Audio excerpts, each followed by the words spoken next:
Welcome to another episode of the Minorities Report podcast. My name is Antonio Alcazar. Yo, this is Jason Technoa. We're doing another movie.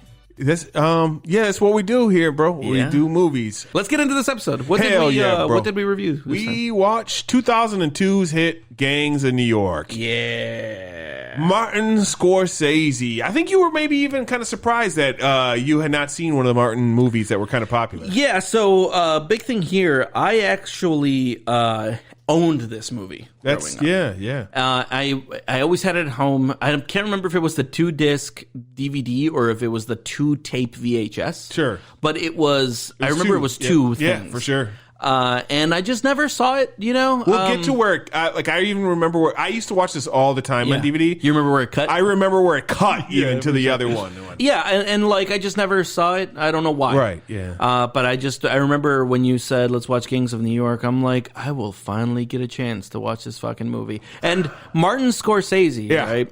Has made nothing but movies I like. Yeah. Like, Is there anything you've seen that you don't like? I've never seen Casino. Okay. But I have seen Goodfellas. Shutter Island? I've never seen Shutter Island. Okay. I've seen Goodfellas, The Irishman, The Departed. Taxi Driver? No, I never saw Taxi Driver. Man. Wolf of Wall Street. So like all these movies, every movie that I've seen from him, I've liked. Yeah. And so going into this, I was just like, hell yeah. Let's fucking watch this movie. Yeah. Man, this dude, he loves gang movies, bro. It doesn't matter if it's 2000, 1970s, or the 1860s. Yeah. He's like, if I'm making a movie, it's going to have a gang in it, bro. Like, when they call up Martin Scorsese and they're like, hey, can you do a movie this summer? Right. He'll be like, oh, another gang movie you want? All right, cool. Yeah, man, I'll make you a gang movie. That's fine. They're like, hey, this doesn't have any Italians in it. That's okay. I can still make a gang movie out of this. Okay. That's totally fine with me. Do you think that you could make a movie not about gangs? Money gangs? I'll make money gangs. money gang movie. Money gang movie. Yep, absolutely. And you still had The Punisher, who was kind of a fucking shady fucking dude. He was clear, big time drug dealer and in all that shit. Oh, The Punisher? For sure. And that, like...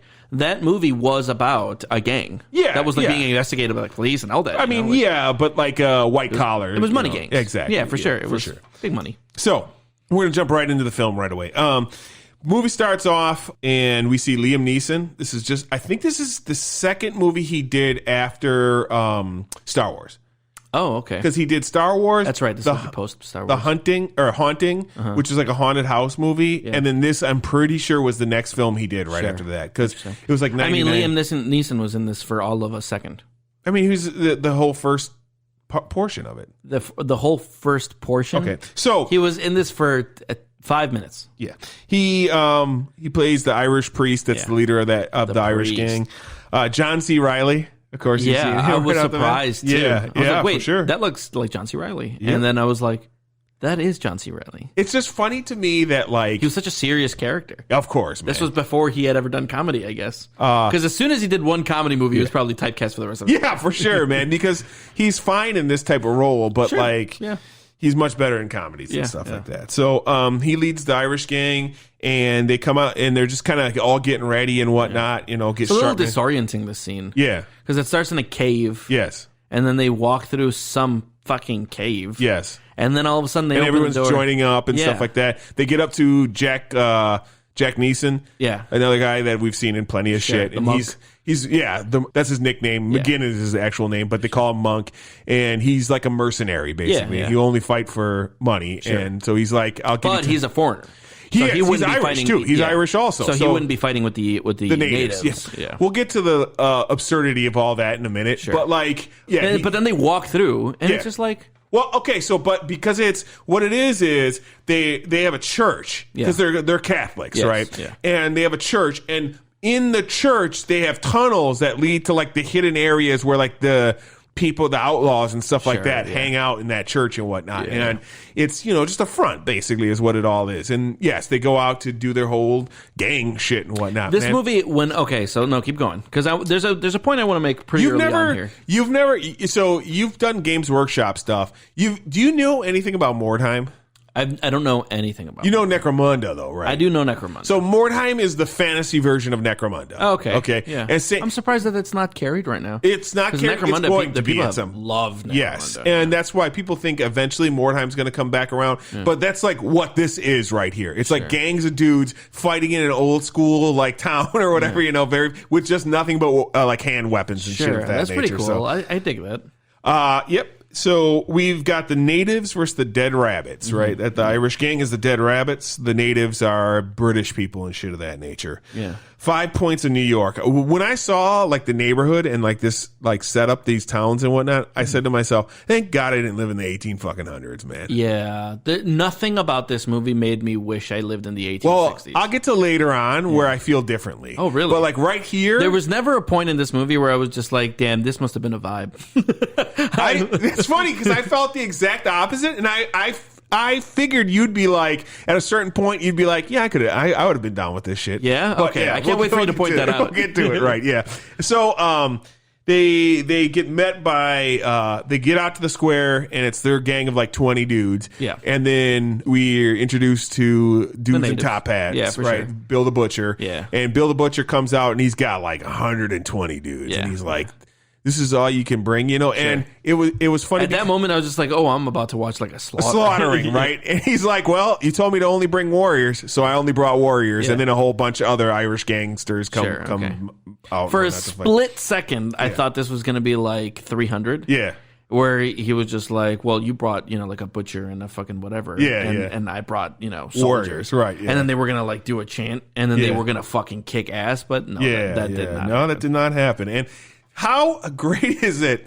Because we're way past this time period, but like this is boiling down to, in large part, you're Catholics and we're Protestants. Yeah. And we're fighting because of that. Yeah, pretty mostly. much. Yeah. I mean, but even Bill the Butcher says that. yes. Later on, he's just like, honestly, The only thing that separated yeah. us was our faith. He had so much like respect for him. He was just like, dude, that's like the best dude I've ever known. It's like so I funny really to love me, that guy. bro. I have a picture of him and I celebrate that shit. We'll get into all that shit. Yeah. It's so funny to me that like religion, man, and like how it's been killing motherfuckers forever. It's not just religion. It's whatever arbitrary shit. Yes, that's true. It's That's always been some arbitrary shit. Religion is cool because it's like ideologies. It's an easy thing to type. Yeah, it burns right into you, but also just your skin color or where you came from or whatever the fuck. Like look at sports teams. You know, that's like us letting that out without having to actually let it out. I've actually was listening to somebody talk about sports teams and whatnot, and one of the reasons why people drill home sports so early in life and whatnot is because it creates your first version of tribalism. Yeah, basically, and like disliking and tribalism feels so good. Literally no reason. Yeah. Like we hate Chicago Bears when you fans. shit on somebody because they're a fucking blue thing and I'm a fucking green thing, dude. You're literally shitting on them for something you've never had any part of. You've just been watching this shit in your house, and you are shitting on another human being about it. I have a friend who lives in Oshkosh, Wisconsin, okay, which is pretty close to Green Bay, Wisconsin. Sure, okay, loves the Packers and hates all Bears fans, right? And for a long time, I was a huge Packer fan who hated Bears fans, and then I realized I literally live closer to Soldier Field than I do Lambeau Field. Yeah, it's an hour and like 20-minute drive to Soldier Field. 2 hours to fucking Lambeau Field. So it's closer to go to Chicago Field. Yeah, but you live on one side of an imaginary line, bro. So fuck those people. I know. So funny. And then we get into like it's the natives versus the foreign horde, like the Irish horde, And that's another reason why we did this for. This is a St. Patrick's Day movie because the Irish are like, one of the main focuses of this film. Yeah, that is very St. Patrick's Day. Yes. Because that has anything to do with the Irish. I mean, what? I mean, insofar as there's more to being Irish than just St. Patrick's Day. I mean, not when we're doing movies. So, it's so hilarious to me that these dudes are so, but it's like we just talked about. They're so proud that they're natives to this land because they were born in this land. Yeah. They've been here for maybe 50 years more than these other guys that just got here. I mean, yeah, because it's 1860. It's 1840 at this point. It's 1842 oh, yeah, because it was 15 or something years. like that. Yeah, for sure. And then 16 years and later, this we deal. country is like 40, 50 years old at this point. It's, well, I mean, not really. Because it's like 79. And no, because so we became a country in the 1770s. In 79, yeah. Right, but we were like colonies of like established Americans like for like 150 years. Yeah. So but like specifically Bill and whatnot, his dad fought in the Revolutionary War, and he's like, I'm a native now, and it's just funny to me. Although crazy, whenever I watch movies that take place in times like this, yeah, I'm always like, fuck, that was so recent. Like it was like the Revolutionary War, yeah, and then like that kid's son was Civil War times, yeah, and then like 2 generations later was like my parents' age. You know, like it's like very close feeling. Yeah. And when you read about it, it's just like this ancient shit, but then it hasn't really been that much time, like, dude, you know? my dad's grandfather fought in the Civil War. Yeah, that's wild to me, you know? Okay. And like, yeah, your dad's a little older, and so his grandfather would have been older, but still, that's his, like, he knew people that fought in the Civil fucking war. That's fucking wild. Yeah, no doubt. Well, because my dad was born in like 1930, so I mean, yeah, exactly. Sure, yeah.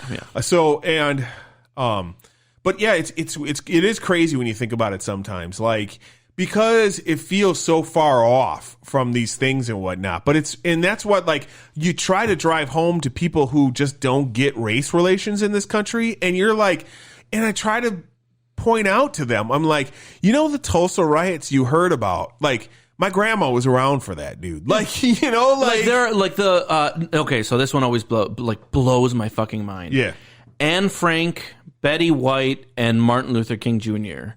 We're all like the same age. Yeah.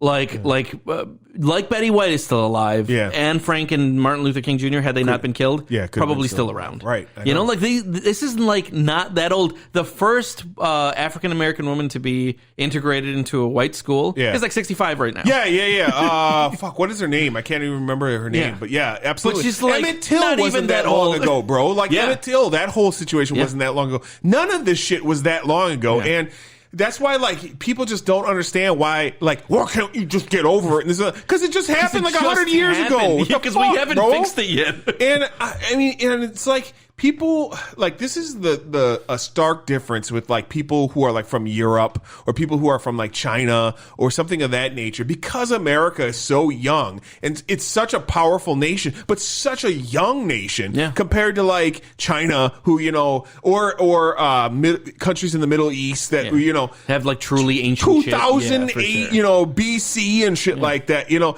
and we're, like, talking about shit that happened in, like, you know, 1860. Like 250 years. Yeah. An average lifespan is 80 years. Yes. That's 3 lifespans.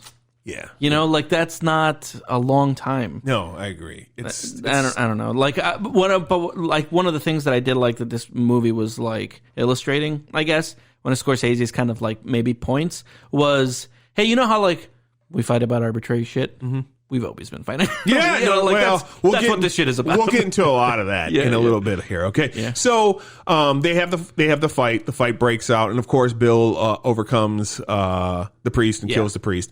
Yeah. Later he talks about, like, it was the finest beating he ever took, but it didn't really seem like that was a beating that happened before. Oh, we'll get to that point. Right. Yeah. This that happened well before this 1840s fight here and whatnot, because that's how he lost his eye, and he's already got an eye gone in that 1840s fight. Yeah. So the one complaint I would have about this movie right off the bat is, and this isn't Scorsese's thing, so I get it, the fighting wasn't that great to me. Like, this whole fight scene, it was we've seen much better fight scenes from the early 2000s. Okay. So this is actually one of the things that I wanted to bring up. This had a very pre 9/11. Sure. Yeah, because it was made in 2000. Yeah, if I remember correctly. And it got delayed to 2002 because of 9/11. I ended up reading that afterwards because I was just like, how much of this shit is real? You know, so I looked some stuff up. But it had this, like, trying to be realistic feel. Yeah. But also, like, with crazy music and shit. And now, weird, like, angles and stuff. Yeah. Now when we want to do serious, we do fucking serious. Yes. You know, like, I think Scorsese these days making this movie, it would have been very different. Yeah. It would have looked like it hurt. Like, it would have, like, that was the one complaint I had about this thing, is it, like, The action was just it had a very silly feel to it when they were fighting. Right. And I'm used to serious period pieces. For sure. Feeling like, think of The Witch, how real that shit feels like you're there. Or The Revenant. Yes. Where you're just like, you might as well be watching this actually happen. Yes. And in this one, it had like, it wanted to be that realistic, but it was pre 9/11, bro. So you just didn't know how yet. Yeah. No, you're right, man. So he kind of yells his like war cry that he defeated, and that's kind of the end of the battle at that point, because he's defeated their leader. So he's won this battle, and now his gang gets to control the 5 points at this, and he outlaws the dead rabbits from being able to be used as a gang anymore in that area. And they ask what he wants to do with the kid and whatnot, and they were like, give him to the law, and he can get a good schooling at this, at whatnot. And then he was going to take care of him. He was going to be real chill with him. Leo's like, I'm not having any of that shit, and he tries to run off, basically. And the monk goes in and grabs what he was due from the priest, because he was due 10 per notch or whatever. So... was it 10 per notch? It was 10 per notch. It was just 10. No, it was 10 per new notch. In fact, they even make sure he says that. So damn, Leo eventually gets going to get rich. Yeah, he did all right for himself. Yeah. Leo gets away, but then he gets caught up in the caves, and that's kind of the end of the intro to the film. For as arbitrary as their bullshit is, they definitely had this like weird sense of honor that you gotta kind of, I don't know about admire or respect or anything like that, but it's so interesting to think about the actual taking of life over arbitrary reasons, but also with rules. They all have this like weird sense of like honor bound morality or something like that, where they're just like, well, we'll take care of the kid, and go ahead and grab the money, and from this point forward, we'll just subjugate you, and it'll be chill. And like we'll talk to each other, and maybe there's some animosity. Some of the guys become members of the natives and whatnot. So this is all romanticized. Let's point that out. But I don't because think entirely. I think it is complete. So I've listened to that kind of happens now. Okay, I want to point out it does not happen now. Oh, and because I used to think this all the time too. Because I used to watch mob movies and stuff like that. And the mob always had this rule: you don't kill women and children, and you don't kill. Never mind. I was still thinking about the subjugation part. You're talking about the rules. Yes. Yeah. No, that's romanticized. It's all romanticized. Because I remember watching that about the mob and like how they only killed other mobsters and stuff like that. Sure. And I remember like people that were not involved in the mob but were around the mob and whatnot, and they were like, that's all bullshit. They shot whoever the fuck they wanted to, however they sold drugs to kids, they did whatever the fuck they wanted those to make senses money. of like every movie where you see like this like internal code and shit. No, man, those were people. They just did whatever the fuck they could get away with. Right. And at some point they might have done something that wasn't terrible. But that's like you watch like a series, like we've got this weird sensation with like serial killers and shit like that in this country, and like immortalizing these guys and whatnot, and you find out that like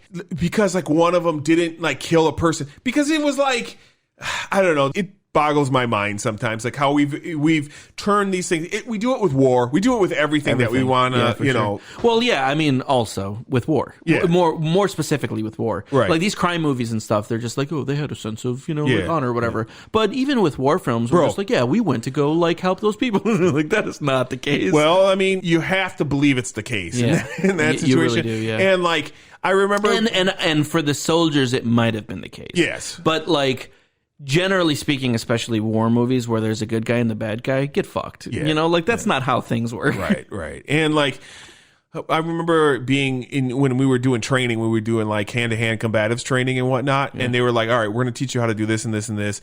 And then they're like, and in real life, if this ever does happen, you claw out eyes, you fucking punch in the nuts, you do whatever the fuck you're gonna do, because nobody's gonna hand you a award afterwards. You fought fair. For sure. I mean, he died. Whoever wins, exactly. He died, but at least he didn't fucking punch that guy in the balls. Exactly. I'm going home. Sorry.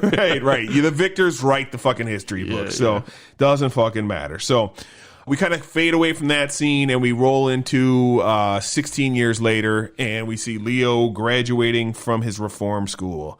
As soon as he gets out, tosses that fucking Bible right into the fucking lake and heads down to the 5 Points again. You can noticeably see, because this is just a Scorsese thing, you noticeably see how where Bill kind of was to where Bill is right now as in the 16 years, because they kind of show him at the parade or whatever. He's got like this 5 guys with him, and they are clearly in better digits than they were 16 years ago. Some nice suits and shit, and much nicer top hats and whatnot. So, they seemed really ragtag, right, in the first scene. Yep. And now they're like controlling shit. Yeah, they definitely seem like they are like the dudes on top. Yes. And they're having a celebration for the Emancipation Proclamation.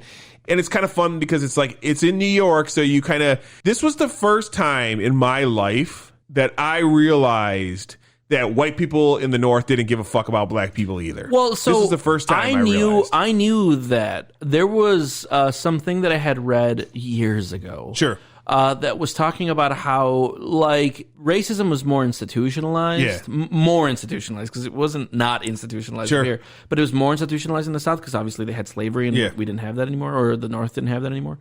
But the North was way dangerous and racist for fucking black people, man. Like, it was, because it was in like... some ways worse than the South. In some ways worse, Because, so, like, in the South... While you had people that held off on releasing their slaves and shit like that, people had grown up and been around black people most of their lives. So after things broke up, you obviously you had problems with the Klan and stuff like that. Yeah, and the South was also very dangerous for black people. Of course, everywhere was dangerous for black people. For sure. But like I've always kind of like the real behind the scenes, or if you get the real story, because remember also we're going to get Northern stories because the North were victorious or whatever. Yeah. But what I've heard from the South, and this could be fucking romanticized just like everything else, is that like you definitely had problems. You definitely had segregation, but it was mostly like if you stayed the fuck over there, we stayed the fuck over here, you're not going to have problems. Sure, right, exactly.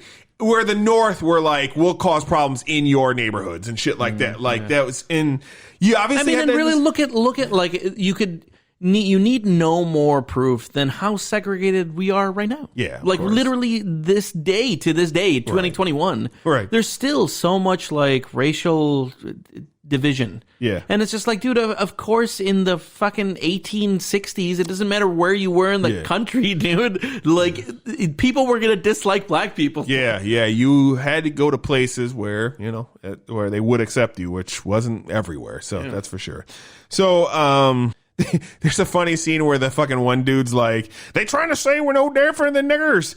Well, you ain't. I don't know. Bill's so funny to me. I mean, he's clearly the villain of this movie, but he's got such great lines. He's got a very charismatic racist nationalist. Of course, yeah. And like they exist. Yes, like there are people who. It's not like that's one of the also things that movies do. They make villains like obviously detestable. Yeah. Where like in reality, you can be a very, very charismatic person, like genuinely charismatic.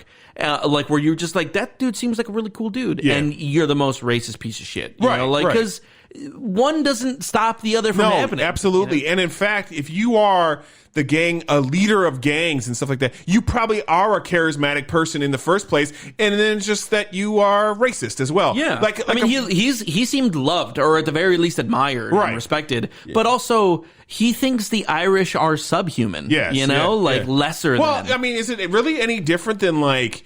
Well, through the help of Goebbels, obviously, but Adolf Hitler, right? No, it's the same shit. I mean, exactly. Like he was. I don't mean to say it in this way, but Hitler was turned into a very charismatic person by Goebbels, and people were attracted to that cult. Charlie Manson, all these other people, Anytime you have somebody going, hey, you're my little special boy. Yeah. Fuck them, though, right? Yeah. The little special boys are going to be like, yeah, fuck them. Yeah. Yeah. And then we cut over to like the Irish guys coming off the boat and whatnot. And they happen to be getting into town the same time as Leo's getting back into town. And he was kind of treated like a guy off the boat, even though he was just a couple miles up north at the reform school. I mean, but he was an Irishman. He was, but he... I think if I remember correctly, he was born in America though, because his dad. No. He was born in Ireland. He was born in Ireland, left when he was a little child. For sure. You're right, absolutely. But they were like chucking rocks and shit at those people coming off the boat. Poor lady got belted right in the face. Yeah. And this just reminded me, like this movie.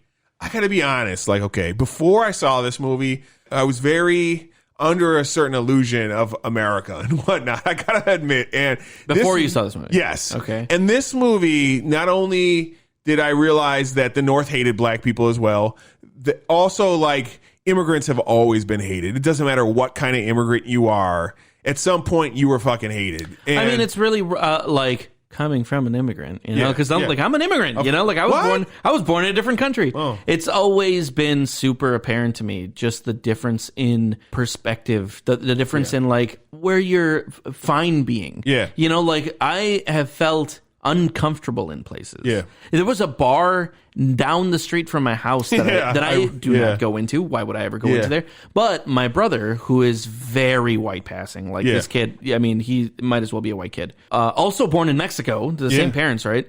But, you know, very white passing. He was there with his girlfriend, who is from Texas. She's this white girl from Texas. And they were just like, oh, we're just down the street. If you want to come, you know, like over here, and then we'll head out from here. Sure. And I walk in, and I shit you not, I felt like I was like, I'm in danger. You know, like that's how it felt. Yeah. Because, you know, if you're not like them, you're not wanted in certain situations, and it's and you never feel that until you've felt that. Yeah. And if you've never felt that, you think that's probably not even real anymore. Sure. But like, no, I promise you, sometimes you're not wanted. I got in an argument with someone last year, this fucking idiot writer, Larry Correia or some bullshit like that, right? He's really popular with like prior servicemen and stuff like that because he writes like fantasy books, but they deal a lot with guns and shit like that. And so he's this really fucking weird dude, really into firearms and shit, really a fucking class clown type of fucking dude. And we got into it talking about, I don't remember exactly what we were talking about, but like something to do with BLM and stuff like that, and like racism and stuff. And I made a comment like about a small town where there's these BLM people were trying to spread their information and whatnot. And they kind of went to this small town in like Utah or some shit like that. And then like they were met with like all kinds of people like holding guns and stuff like that. And I was like, of course they're going to fucking be met with people holding guns there because they're not welcome there. I mean, and I'm sure that in that small town, they don't want to fucking hear that BLM shit because they've been brainwashed not to believe in any of that shit. And he was like, you're a racist piece of shit to think that a small town would have problems and stuff like that. I'm like, you say that because you're a middle-aged white fucking dude who has never fucking dealt with being in a place that was hostile towards African Americans or hostile towards Hispanics or hostile towards. If you're a part of the in-group and you've never felt outside of that in-group, you've never felt in danger on site, right? Then what do you like? What's your reference point for talking about what you're saying, dude? Exactly. Like, I have just on sight felt in danger. Dude, because I've had to go, I've been in a lot of places up north Wisconsin and whatnot because of my parents' cabin and all that type of shit. And I've gone into restaurants and stuff like that where I am by far the only black person in that fucking place and whatnot. And you absolutely get people that like double take at you and whatnot. And even like, okay, you want to be like, well, that's not racist, isn't it? It's uncomfortable. How often have you walked into a place and had someone do a triple take at you or some shit as a middle-aged white guy? You know, like, it doesn't happen, bro. So, like... And it must be nice. Like, I'm not even saying that like, shut up, you know? Like, I'm not even saying that. It must be, like, that's kind of what... It would be cool if that's how it always was, you know? Yeah. Like, if there was just never a moment... It would be really cool if the Cree, right, that these people talk about were like, you know, I don't care about the population at large. I care about you specifically. You're the one that's okay. If that were the case, if that were really the case, this would be a really fine place to live, you know, because unless you were a piece of shit, you'd just be left alone. Right. But that's not the case. No, and now I'm not saying that racism is like crazy everywhere either, because most of my life I felt comfortable. Yes. But I know it exists. Bro. Here's the thing I think people like this fucking idiot Larry was like, I think he thought I meant if I went to that town, I'd get hung or some shit like that, right? Sure, Which is not what we're fucking trying to say with these small towns that are like... I've never been killed. I've never been hung in a fucking small town. I walked into that bar and guess what? They left me alone. Right. You know, like it's not like they met me in the fucking parking lot and whooped my ass. Yeah. I just knew that I wasn't welcome. Right. That feeling is real. Yes. And in the wrong situation, it could probably be elevated, you know? know? Just like it's not elevated almost always, there is a possibility for it to go further based solely on what I look like. Yeah. And I don't even really necessarily look super foreign, I don't think. Right, yeah. But like even just with like the differences that were obvious, it was not the place for me to be in. Yeah, yeah. So Bill heads over to Tammany Hall, and you really start to fly. You really get to the feeling of how powerful Bill actually is at this point, because he's going to have a conversation with a politician. And a little thing that I love. And the politician was really like kind of tiptoeing around the tulips with him. Yeah, yeah, of course. Because he needs him. He needs him for the poor, these people that are poor. He needs their votes, basically. And Bill is kind of like his in downtown enforcer sort of dude. You know? It's so funny how relevant this movie was. There's so many many things that they were talking about in this movie where it was just like, this movie could have been made today, and people would have been like a little on the nose, you know? Yeah. This movie was made fucking 20 years ago, and they were talking about this same shit. There's a funny thing right here that like I noticed when Bill's like sitting there and he's got his hands crossed and he has like dirt in his fingernails, like and I love little things like that because it lets us know that this is a dude who gets into the shit. Like he's not like, while he dresses real nice and everything like that, he's clearly a dude who is still in the shit, not like afraid to get his hands literally dirty. That's kind of what that's kind of expressing, because we know it's made by Scorsese. This isn't some mistake or some shit. And it's not only made by Scorsese. I mean, everything down to the teeth, you know? Yeah. Like everything. Daniel Day-Lewis on top of that, right? You know, so it's not just that it's Scorsese. So I loved his performance, too. Oh, my God. Like he really was that character. Yes. Well, it's Daniel Day-Lewis. So, I mean, like, that's how he is in every fucking thing that he's ever done. So it's just like it was such a unique character. This wasn't a person. This was Bill the Butcher. I mean, this is probably one of his most iconic roles. You know, like this is the first role I think of when I think of Daniel Day-Lewis. Even though he won for like Lincoln and other movies as well and whatnot, but we'll get into all like. I mean, even now, like I'll say, like he was up for Academy Award for this. He didn't win because who won that year? Tom Hanks won for Forrest Gump, I think, if I remember correctly. That is absolutely not true. I know, right? It's absolutely asinine. No, that's not true, though. No, because Forrest Gump came out in like 96. No, dude. Yeah, and this movie came out in like what the fuck? It was definitely Tom Hanks, but I can't remember what movie. Castaway, it was for, maybe. Though. Maybe it was Castaway. Yeah, you're Castaway right. was around that time. You're right, but Forrest Gump is old. So you know how I know that this wasn't the case? Because in 2002, I was like 12 years old. But Forrest Gump, Haley Joel Osment is the son at the end of Forrest Gump, and he was born like 6 days after me. Like we're the same age, so he's like 4 in that movie. Yeah. That's how old I was. Oh, okay, that's funny. He definitely won awards for this, just not the Oscar, but he won like a British award for this, Screen Actors Guild Award for this. I mean, it was up for like everything. So very fucking iconic role. One of my favorite villains in a film. So Leo heads back to his home turf. Takes a look at the 5 points, and he goes and gets his pop's old knife from its hiding place. This is kind of going back and forth between the two characters. So we're seeing what's going on with Bill, and we're seeing what's going on with Leo at the same time. And Tweed makes some comment about how and this, you're right, it was just so on the nose with everything, because he's like, the appearance of the law must be upheld at all times, especially when it's being broken, right? Like, yeah, that's pretty much our America right now. A couple guys show up and they try to jack Leo. It doesn't go so well, and they realize right there who he is. The Irish guy realizes who he is right away. Well, he goes down there to the church to pick up something that he had left there. No, he goes down there to get his knife. The knife that he had from his dad. So it's the knife that Bill left on his dad's chest. So he goes to grab that for himself. And they go back outside, and I had to say to myself, he lost to Adrian Brody. Oh, Adrian Brody, in pianist. The Pianist. Right. Yes, you're right. You're right. My bad. So, yeah, I even looked that up. So, what a fucking joke, bro. Dude, Adrian Brody, like, played the shit out of that movie. I don't care. That movie was good as fuck. The Pianist was great. Get fucked. Dude, have you seen that movie? Of course not, bro. I was too busy watching Bill the Butcher. Wait, have you not really seen that movie? No. All right, so you're missing out, bro. Okay, that's a fucking great movie.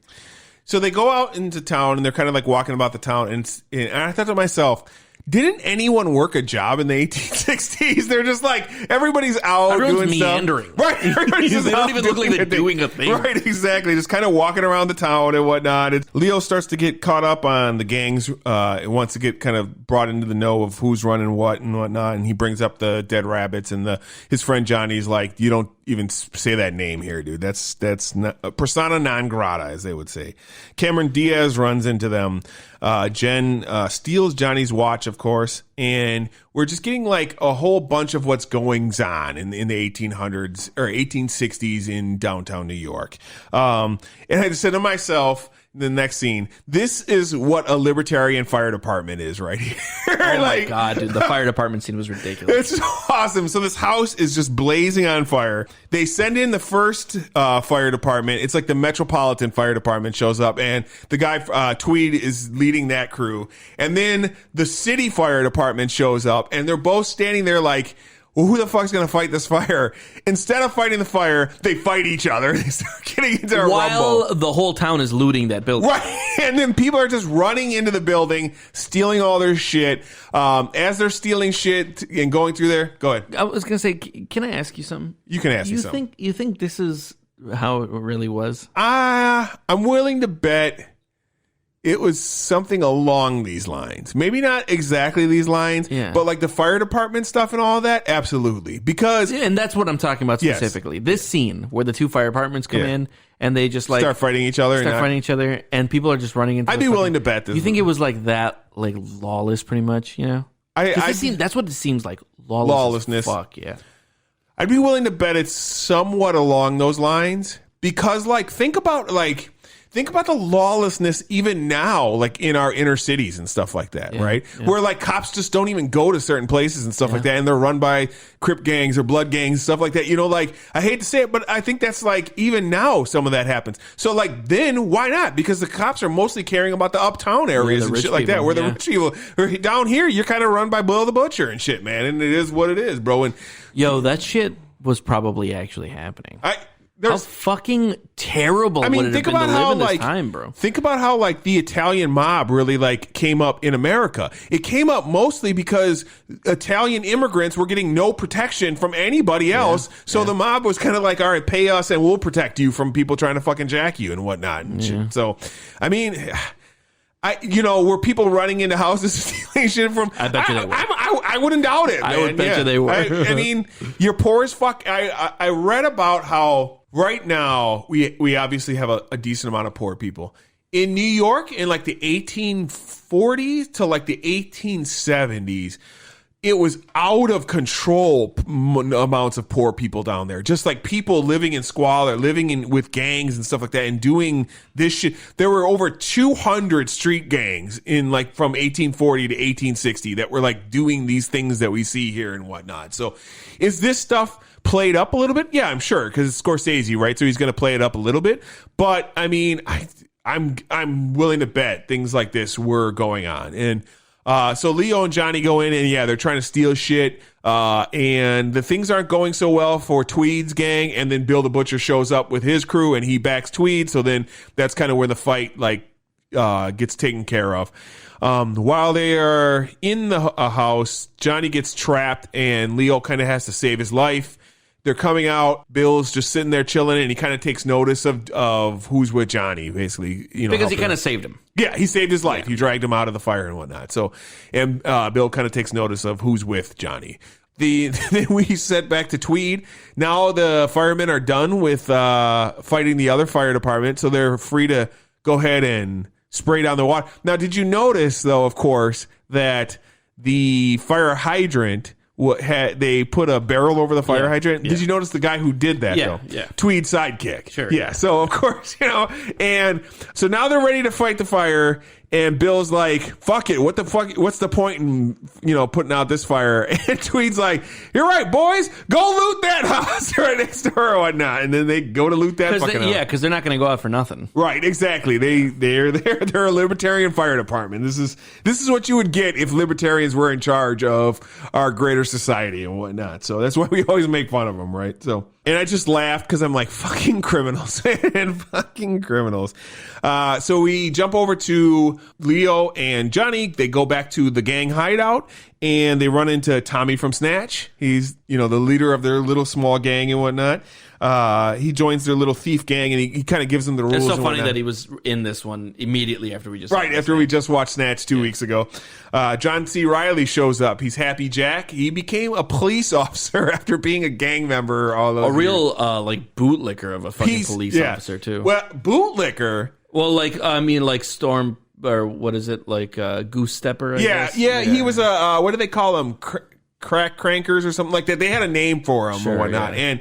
But a real, just a piece of shit. Yeah, no, piece of shit. Yeah, we'll absolutely say that because he has to get his cut of the thief. So he takes a bunch of shit and he takes off, and you get a scene of Leo remembering, because there's kind of a lot of scenes of Leo remembering certain people and whatnot. Leo also he talks about how all the connections he has and whatnot, because he made friends with a lot of people while he was in the clink, and there were a lot of minorities and shit like that. Like he's friends with the Chinese, and he had some friends with blacks and stuff like that, and he kind of talks about that when he was in the reform school and whatnot. So and he starts to plan on how he's actually going to kill Bill. He talks to Johnny about how he asks about the celebration they have yearly, because they have a celebration of how they beat the dead rabbits every year on the time when they beat him. But it's cool because he misunderstands, the whole movie, he's kind of misunderstanding why Bill celebrates this. He's misunderstanding that relationship that they have. Exactly, of course. And we'll start to learn more about that as the movie moves on. Because right now it looks like it's just Bill showing up that he beat his father and whatnot, and he's pissed about that, clearly. So they have to head over to pay tribute to Bill, of course, and for the take that they had the other day. And Bill wants to know who this guy is that saved Johnny's life and whatnot. And he says, "What's your name?" And he says, and Leo tells him his name is Amsterdam. And he said, "Amsterdam, I'm New York. If you ever come in here again, you bring something from me. You gotta pay to have time with me." At this point, when he's there, Leo notices another guy. He notices the Irish guy that Bill was making fun of earlier, and that was another dude who used to be in his dad's gang, and he obviously flipped. Bill gives Johnny a job. He wants him to go down to a port and jack a boat that's in there, and there's other gang members there that would pay Bill tribute, but he wants to have Johnny do it because Johnny would pay him more. Basically, is that what it boils down to, is he'll have a bigger take from this. They head out to the boat, and they get there, and guy tries to get him. They kill that dude, but they find out everybody on the boat's already dead, and the shit is already jacked. So Amsterdam thinks quickly, and he grabs the dead body, throws it into the boat, and they take it to a mortician kind of guy, who, like a science dude who will pay for dead bodies. And they're like, it's a brand new fresh body, so let's go ahead and do this. So they drop off the body, then they go to pay Bill, and they kind of explain what happened on the job. They're like, hey, somebody was already there, this and that, blah, blah, blah. But they still give him tribute because they give him part of what they got from the body. And the Irish guy is not really happy with this shit. He's like, you fuckers, you can't do that to a dead body or whatever. Desecrated a human body. Yeah, a human corpse. And Bill's kind of like, dude, they would have left with fucking nothing. At least they were smart enough to take care of the body or whatever. And he gets really salty, and he calls Leo a Fiddlin' Benz. I had never heard of this before, so I had to actually look it up, what it actually was. And yeah, it's an Irish person who is kind of a piece of shit and can't work a job and steals. Now I paused the movie to look that up, and then the next scene he explains what it actually is to him, and they kind of get into a little bit of an argument back and forth, and he's like, well, if you called me this, he didn't understand what a fiddlin' Benz is, but he's like, if you would have called me this, I'd have took more offense. And the guy's like, well, what if I was calling you that? Well, then, and they get into an old school boxing match, just cracks me up. The stance was really great. Yeah, it's an old school 1860s boxing style. And that was a real style. Yes, right? That's how people fought. English rules or something like that. It was like a type of boxing and whatnot. So, and nobody boxes like that anymore, right? No, of course not, man. Have you ever watched boxing? No. Oh. I think it'd be really cool if somebody knew how to fight like that, but actually well. No, That's not. That'd be awesome to watch people fight like that. To watch one really good dude fight like that would be great. Yeah. Okay. So they get in the fight, and things do not go well for the old Irishman, and he kind of gets his ass whooped by Leo, and he gets fish hooked basically. And I wouldn't say his ass whooped. It was pretty. He takes him down. He punches him more times than he tries to get the better of Leo by like tackling Leo. Yeah. It knocks down his dad's picture that's up there, and they start wrestling on the ground. He gets him in a chokehold. He then pushes him on the ground and starts fish hooking his ass. And that's when Bill's like, "Enough! Get his ass off of there," or whatever, you know. So, and he kind of makes a joke about the Irish dude almost getting fish hooked by a kid or whatever and shit. So you kind of, this is the first scene where you see, because he picks up the priest's picture and puts it back up on the wall or whatnot. So, and importantly, it's the only picture that's on that area, you know, whatnot too. So, and this is when Bill starts to bring Leo kind of in the business a little bit, because he's just like, clearly this is an earner, you know, he's a smarter kid. So, lots of Civil War stuff going on after this, and they have like they start talking about the draft and whatnot, and how you got out of the draft. You basically had to pay money. This is $300, right? Which is $3 million to them at that point, because they don't have $300 and so he runs into. They're just like, oh, you don't want to go to Civil War? Yeah, that's fine. Are you rich? Oh, you're not rich? Well, then get the fuck out. Yeah, then you're going to the Civil War, right? Exactly. So. That's. Oh, you're rich. Oh, well then, sorry. Yeah, I mean, go about your business then. You know, Donald Trump proved that never changed, right? Because I mean, Vietnam. So now, of course, we don't have drafts anymore, so it's only people who volunteer. So as Amsterdam's walking around, he sees Cameron Diaz. Jen's her character's name, and she runs into him and steals something from him, and. She's heading the medallion that his dad had given to him. Yes, she steals the medallion from him. So he tracks her down, and he follows her, and she gets on a streetcar and she heads downtown. And then he talks about all the different types of thieves there are, and how Jen is a turtle dove, basically a person who goes downtown, dresses up like a maid, and just walks into a place and just robs the person blind as the maid, and then takes off back downtown again. So. But he's talking about how ballsy it is to be able to do something like this, because that's like the riskiest fucking that's the way to steal. And yes, exactly. And so he kind of jacks her as she's getting out of the house and wants his thing back, and she pulls a knife on him and like push. Dude, this was hurting my neck watching that knife in that. So Leo takes his medallion back, but just kind of they kind of make a joke about what he could take, and he's like, "I'll take everything," you know. But then he's the good dude, so he only takes his necklace back and leaves the rest with her. So some of the town richies, these are like the rich sort of gang members from Uptown. Oh yeah. Now they're coming down to the 5 Points, and Happy Jack is walking them through the 5 Points.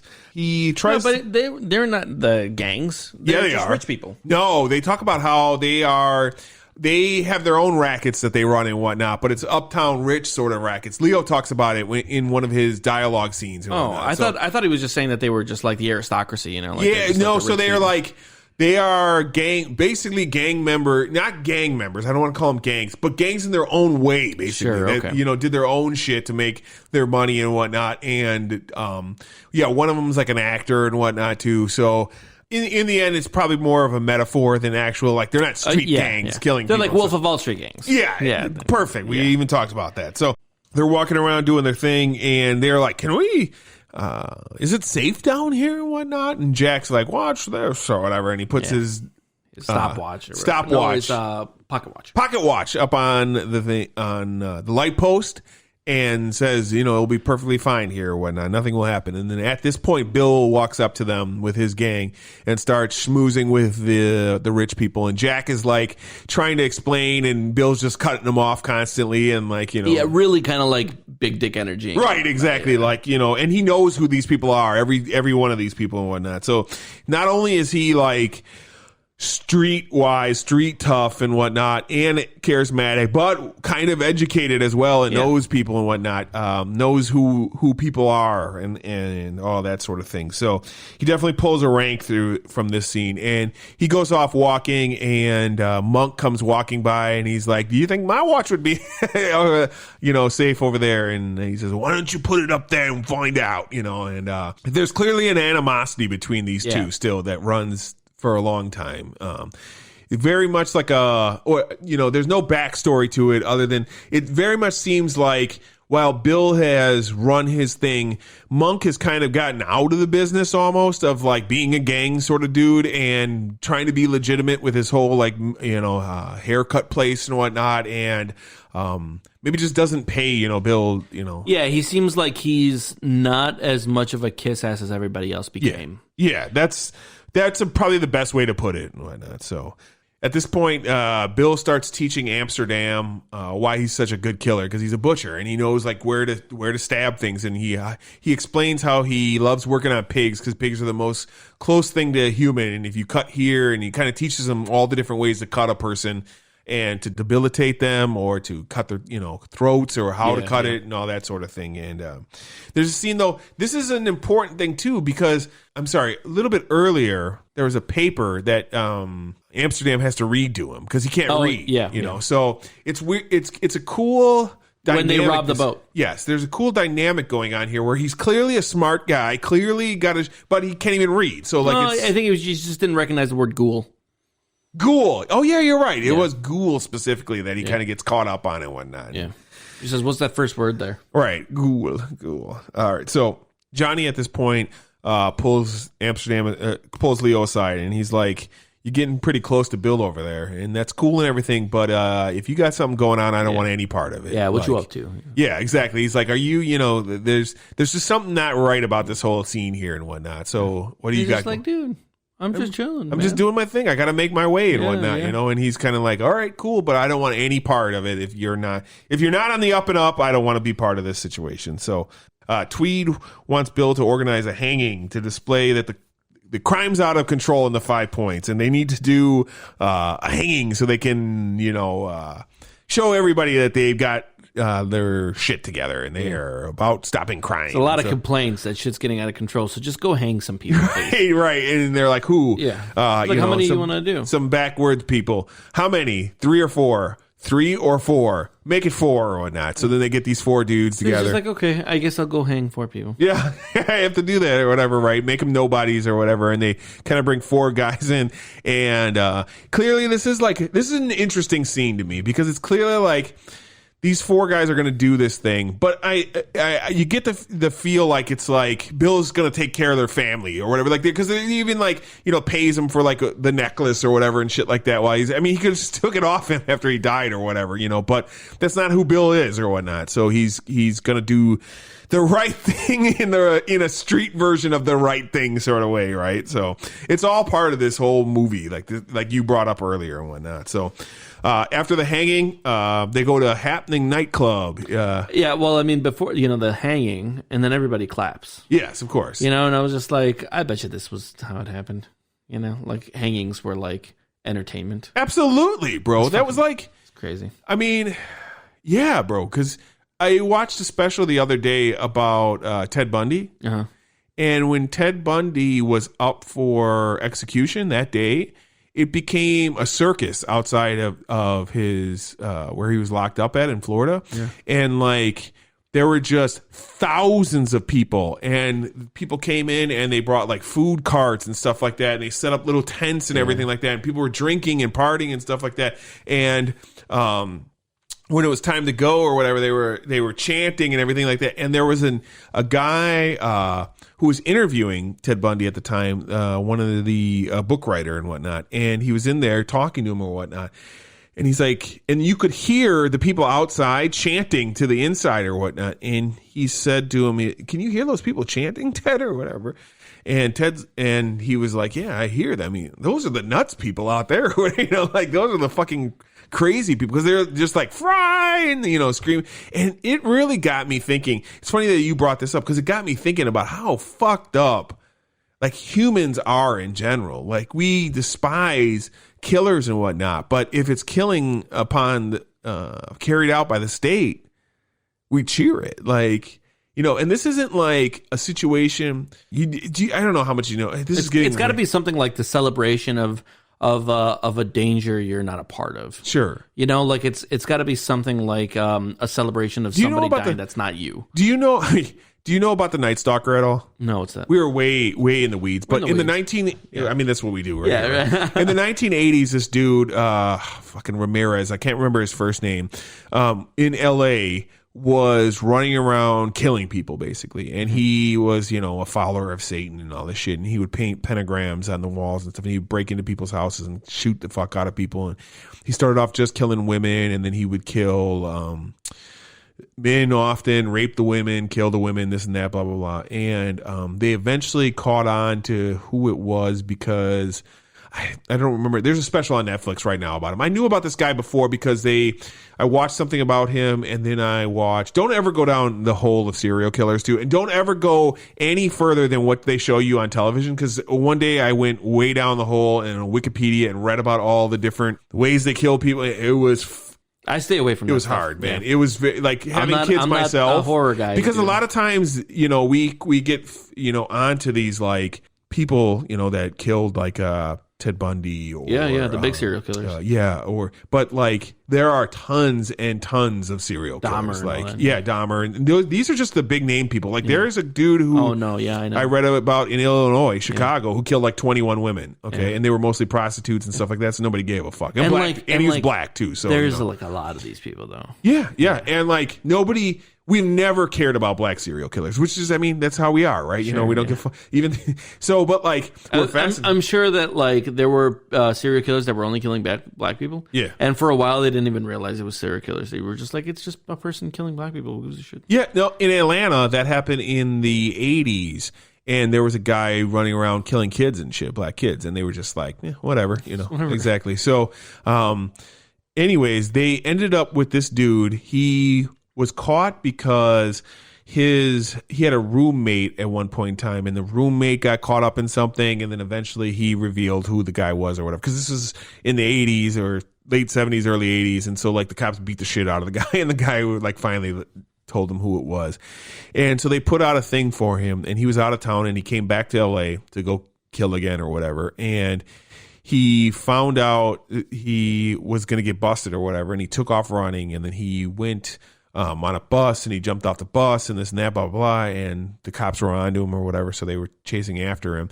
And he's a Mexican guy, and he got off in a Mexican neighborhood, and he tried to carjack a Mexican lady or whatever. And some dude like just ran up and hit him in the fucking head, and then like all these Mexicans just started beating the fuck out of this because they all knew him because he'd been all over the TV and shit like that, and just beat the shit out of him until the cops showed up or whatever. And the cops rescued the guy from getting killed basically by these. Yeah. But like people were just like, this fucking piece of shit has been killing women and stuff like that for all this time and whatnot. But yeah, we're so in the weeds here. But that was just got me thinking about like these people, like celebrating the deaths of these people, because we're all about that, like, you know, justice and that death justice. You know, a lot of us are. Many of us aren't. You know, many of us are anti capital punishment, but there's but I always think what biologically makes us that way, you know. And like I don't want to go further into this because I think we should keep going through the movie, but like I think I'm gonna look up like what about like public executions like this kind of stirs us biologically, because there's something there. And I think, if I'm not mistaken, I think I had read something about it at some point in my life, where it's just like the relief of seeing a danger disappear that isn't yourself. You know, like just the relief of if it's gonna be death, it's a celebration that it's not me, kind of thing. Interesting. That's we'll have to do a podcast about that some night. Thanks. All right, so they're at the Happening nightclub. You know, 1860s. Is it a church? Yeah, you know, it's a dance or whatever. So Cameron, of course, ends up with Leo, and they do their dance and whatnot. And Leo takes her out back, and they're about to get it on. And his brother, or his friend, is very fucking salty. Yeah, because his friend is all into Cameron. You know.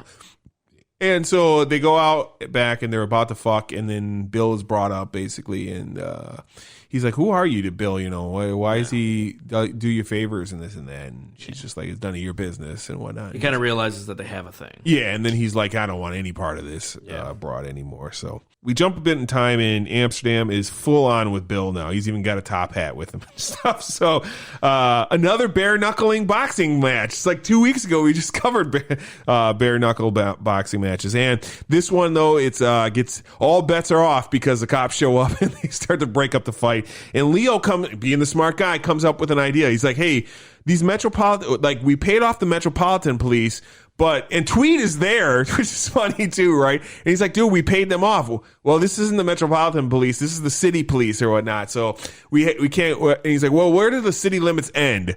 Oh, over here. So then the next scene you see them, they're on the docks, right? Yeah, sure. Exactly. They're fighting on the docks. So P.T. Barnum is the person that's putting on. Do you know P.T. Barnum, right? Of course. Guy. Yeah, exactly. So he's the one that's announcing everything and whatnot, and he kind of gives Bill his credit for putting this together. But more importantly, they give Leo credit because he's the one who came up with actually fighting where they're fighting at and whatnot. So flash over to the boats. We have more Irish people getting off the boats in a scene that's like immigrants stepping off the boat. This used to happen, signing up for the military right away and going off to war right Literally, after that. They walk off the boat, they sign their papers, they walk onto another boat. They get their uniform, put on their uniform, and they get right on another boat. And that's kind of the reason why the North won that. Not the only reason why the North won. But that was like manpower, like just the endless supply of humans. It was a lot of things. It was definitely not just manpower, but they just had better factories to build things and shit like that, and they could crank out more firearms and all that stuff. And just like almost every war in history, it's just won by production. I mean, that's how the United States has almost always won. The only time it hasn't worked is like in places like Vietnam and whatnot, where we eventually lost the stomach to do the shitty things that we did in the other wars. Yeah, because it was like way one-sided as far as production goes. Yeah, right? Yes, like the Vietnam War. Yeah. Like, but the problem with helicopters Vietnam, after helicopters and bombs after bombs. The problem with like Vietnam and Korea though is that at a certain point, the Soviet Union was just as powerful as we were, and they were supplying the people we were fighting against and whatnot. So those people were well supplied nonetheless. Was it for sure that they were supplying them? Not like 100%. Not do we know for sure, but was it a public thing? No, of course it wasn't not. A public thing. Absolutely not. Just like it wasn't a public thing that we helped the Afghanistan people in. That wasn't public? No, dude, it was. Ronald Reagan was going to be brought up on fucking charges for that shit, man. Because that's the whole Iran Contra scandal and all that type of shit, all tied into funding these fucking groups and whatnot. And what was the general's name? Some general took the fall basically for the Reagans. Like, he knew nothing. I was the one that was doing everything.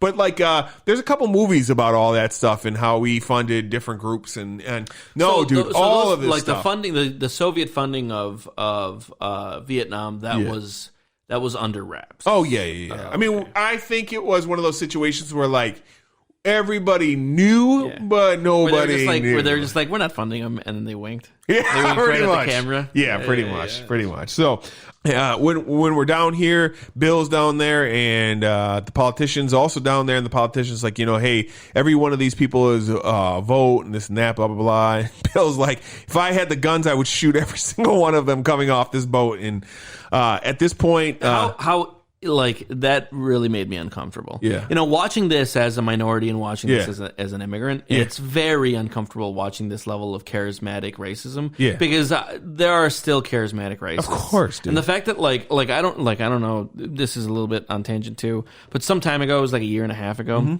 I made the mistake of clicking a Breitbart article that somebody had shared on my Facebook. Like somebody had shared a Breitbart article where they were just like, well, look at what Yeah. So I was just like, okay, I'll read it. And I read it, and I was just like, wow, this is horrific. But whatever, it's what I expected. But then I started reading the comments. Yeah. And I was like, I could have puked. Yeah. Because there are some people that were saying some shit. Yeah. Specifically to people in my, Hispanics. Yeah. And I was like, it was so uncomfortable and then not long after that, one night I was up at like 1 o'clock in the morning just on Reddit, and I happened to go on the Donald back when it existed. Oh, sure. And holy shit. Like, it's just like, it's very uncomfortable to know that this kind of mentality exists. And so Bill being the main character and being very charismatic and being well liked and respected, but he's also like, yeah, I would shoot every single one of these if I had the opportunity. I was just like, yeah, and this is not a fictitious person, right? This absolutely. Is like a real human being that exists. Yeah, man. It's well, it's not like this stuff spreads, and this stuff, like we talked about earlier, it's through leaders that are in some way attractive by other people, right? So, like, it's not like if you had some dumb hick piece of shit out there spewing things, nobody would follow that person, right? You follow a person because they are charismatic. Because they seem to make sense. They seem to have the right answers. They seem to be the kind of person you want to emulate. Right. And so, it's really rough. I don't know. If Scorsese was trying to make me uncomfortable with this character, which he clearly was. He's the villain. He was absolutely making me uncomfortable. Absolutely. Everything that came out of this person's mouth because of how well received it was the thing that was turning my stomach. Yeah, for sure, man. And the Tweed tries to get slick with Bill, and it does not go over well because he's like, you're going to be a thing of the past or whatever, and he turns around and he's like, what'd you say to me or whatever? Can you repeat that one more time? Yeah, exactly. And he phrases it very different the second time, like you're just. So I'm just saying you're nothing about the future. You got to think about the future. Right? Yeah, exactly. So, so then they go over to a theater production of Uncle Tom, and this whole fucking scene is, it's uncomfortable, right? Of course, right? And things start to get a little bit riotous, and they start throwing food at Lincoln and whatnot and screaming, down with the Union and blah, blah, blah. And Irish guy comes up and tries to shoot Bill. Actually, doesn't try to shoot Bill. Does shoot Bill. Successfully shoots Bill. Shoots him in the chest, or in the shoulder, I should say. And the only reason he doesn't get another shot off to finish Bill off is because Leo tackles him and takes the gun away from him. It's a very interesting situation, But dude calls him a mother-whoring Irish nigger. What kind of... Well, whatever. It's Bill. Well, yeah, but, that was historically very accurate, right? Yeah. Irish people were considered and referred to as black people, hard as fuck all the time, right? Yeah. They were just you're just as low kind of thing. Yeah. That gives you some... window into how arbitrary a lot of this is. Right. And it didn't matter. It was just are you like me? And then get fucked. Yeah, exactly. I mean, and it is what it is. And so, funny, whatever. So Bill kind of gives all the credit to Leo for saving his life, and he, tips his hat, and the whole place kind of tips their hat to Leo. And Leo is very uncomfortable with the situation afterwards. He's very much kind of crying and carrying on and whatnot. And then Monk comes out of nowhere, and he's like, "Don't you think I know who you are?" Or whatever, And he's kind of like, "Oh, what the fuck are you doing here?" Or whatever, What are you trying to do? And that was very Shakespearean or whatever, how you saved his life. And he's like, for all your dad's faults or whatever. And he kind of explains why he never joined his dad and whatnot, even though he respected his dad. He never wanted, because how narrow-minded he was and whatnot. And Leo kind of says something to the effect of, where it's just is that why you didn't take the why you went through rifle? No, if you liked him so much, if you respected him so much, why'd you rifle through his pocket? Right. And then it's revealed that he didn't actually take the money from his dad. He only took the knife from his dad to give to the son and whatnot. So very touching scene. So we headed over to the whorehouses, and Boss Tweed, what a fucking name, shows up and tries to give his, sympathies to Bill and whatnot. And Bill ain't about that life, bro. He's just either drink or and shut the fuck up, or leave and shut the fuck up, basically. He's like, I've been shot in my fucking arm, and I'm not trying to deal with this shit. So, and they're just kind of fucking with the whores and whatnot. And Cameron and Leo, they kind of have their moment to fuck, and they fall asleep. And it's hysterical, dude. He wakes up and he's just standing. He's sitting right next. to him. Right next to him in a chair with an American flag draped in an American flag. So this is where the DVD cut. Right here is really? where yes, That's exactly. Interesting. Yeah. At this point, Bill starts talking about his backstory and whatnot, reveals that he's 47 years old. I thought to myself, man, I could fucking do something with my life still. I could fucking, I could start a nationalist gang and fucking take over part of Milwaukee or some shit like that. That'd be pretty awesome. He breaks down kind of how he's lived his life and whatnot, and he kind of dwells on the fact that the last real man that he ever killed was Leo's dad, you know, and as we brought up earlier, that only faith really divided the two of them, and kind of tells a story about how he lost his eye and that he got the shit beat out of him. And that's right. Yeah, okay. So he got the shit beat out of him by the priest. Yes. And then the priest spared his life. Yes. And then he gouged his own fucking eye out. Yes. And he would have took both of them, but he had to be able to fight him, and he can't fight him with no eyes. So, yeah, that was a pretty fucking wild story. Yeah, yeah. But that's where like the respect started coming in. Like he's just like, I had never taken a finer beating. Like this is the only guy I've ever respected in like the entire time I've been alive. And he left me to live in shame with what happened to which me. he thought was so cool. You know, like he was just like, he was in admiration of how like like savage this other guy was. Yeah, and he makes a comment about how civilization is crumbling and whatnot, and that just got me thinking. Like, people have always thought this shit, you know, that we've been never so divided. And this is the scene where I thought to myself, I am fucking shocked that Trump fans didn't unironically use Bill the Butcher as like shirts and like a flag, like proudly being this is the fucking guy. I think it's just because, well, who knows? Because I think a lot of things just go over.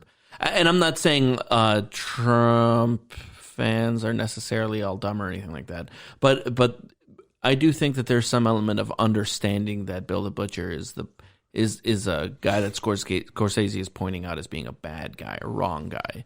You know, like you're not gonna. You think that? I know, and I know what you're about to say, like, and I get it. But what? He's a nationalist. Yeah, but I just feel in the words of Trump, what's wrong with being a nationalist? Yeah, no, but I just feel like this character is too much of like written as a bad guy for people to like say, yeah, proudly I'm a bad guy, you know, like, because it's too obvious that this guy is not a good guy. Yeah, but I mean, like, think about it, dude. They used what the fuck is King Washington, the Assassin's Creed. Yeah, that's fine. Yeah, that is fine. With Trump's face on, like he was a fucking villain in the game, bro. Like, and they used Trump's face on that. I remember that poster fucking well, thinking to myself, you are you guys not realize that this was the bad thing? Yes, this was the villain. He became a tyrant, dude. Like, that was the...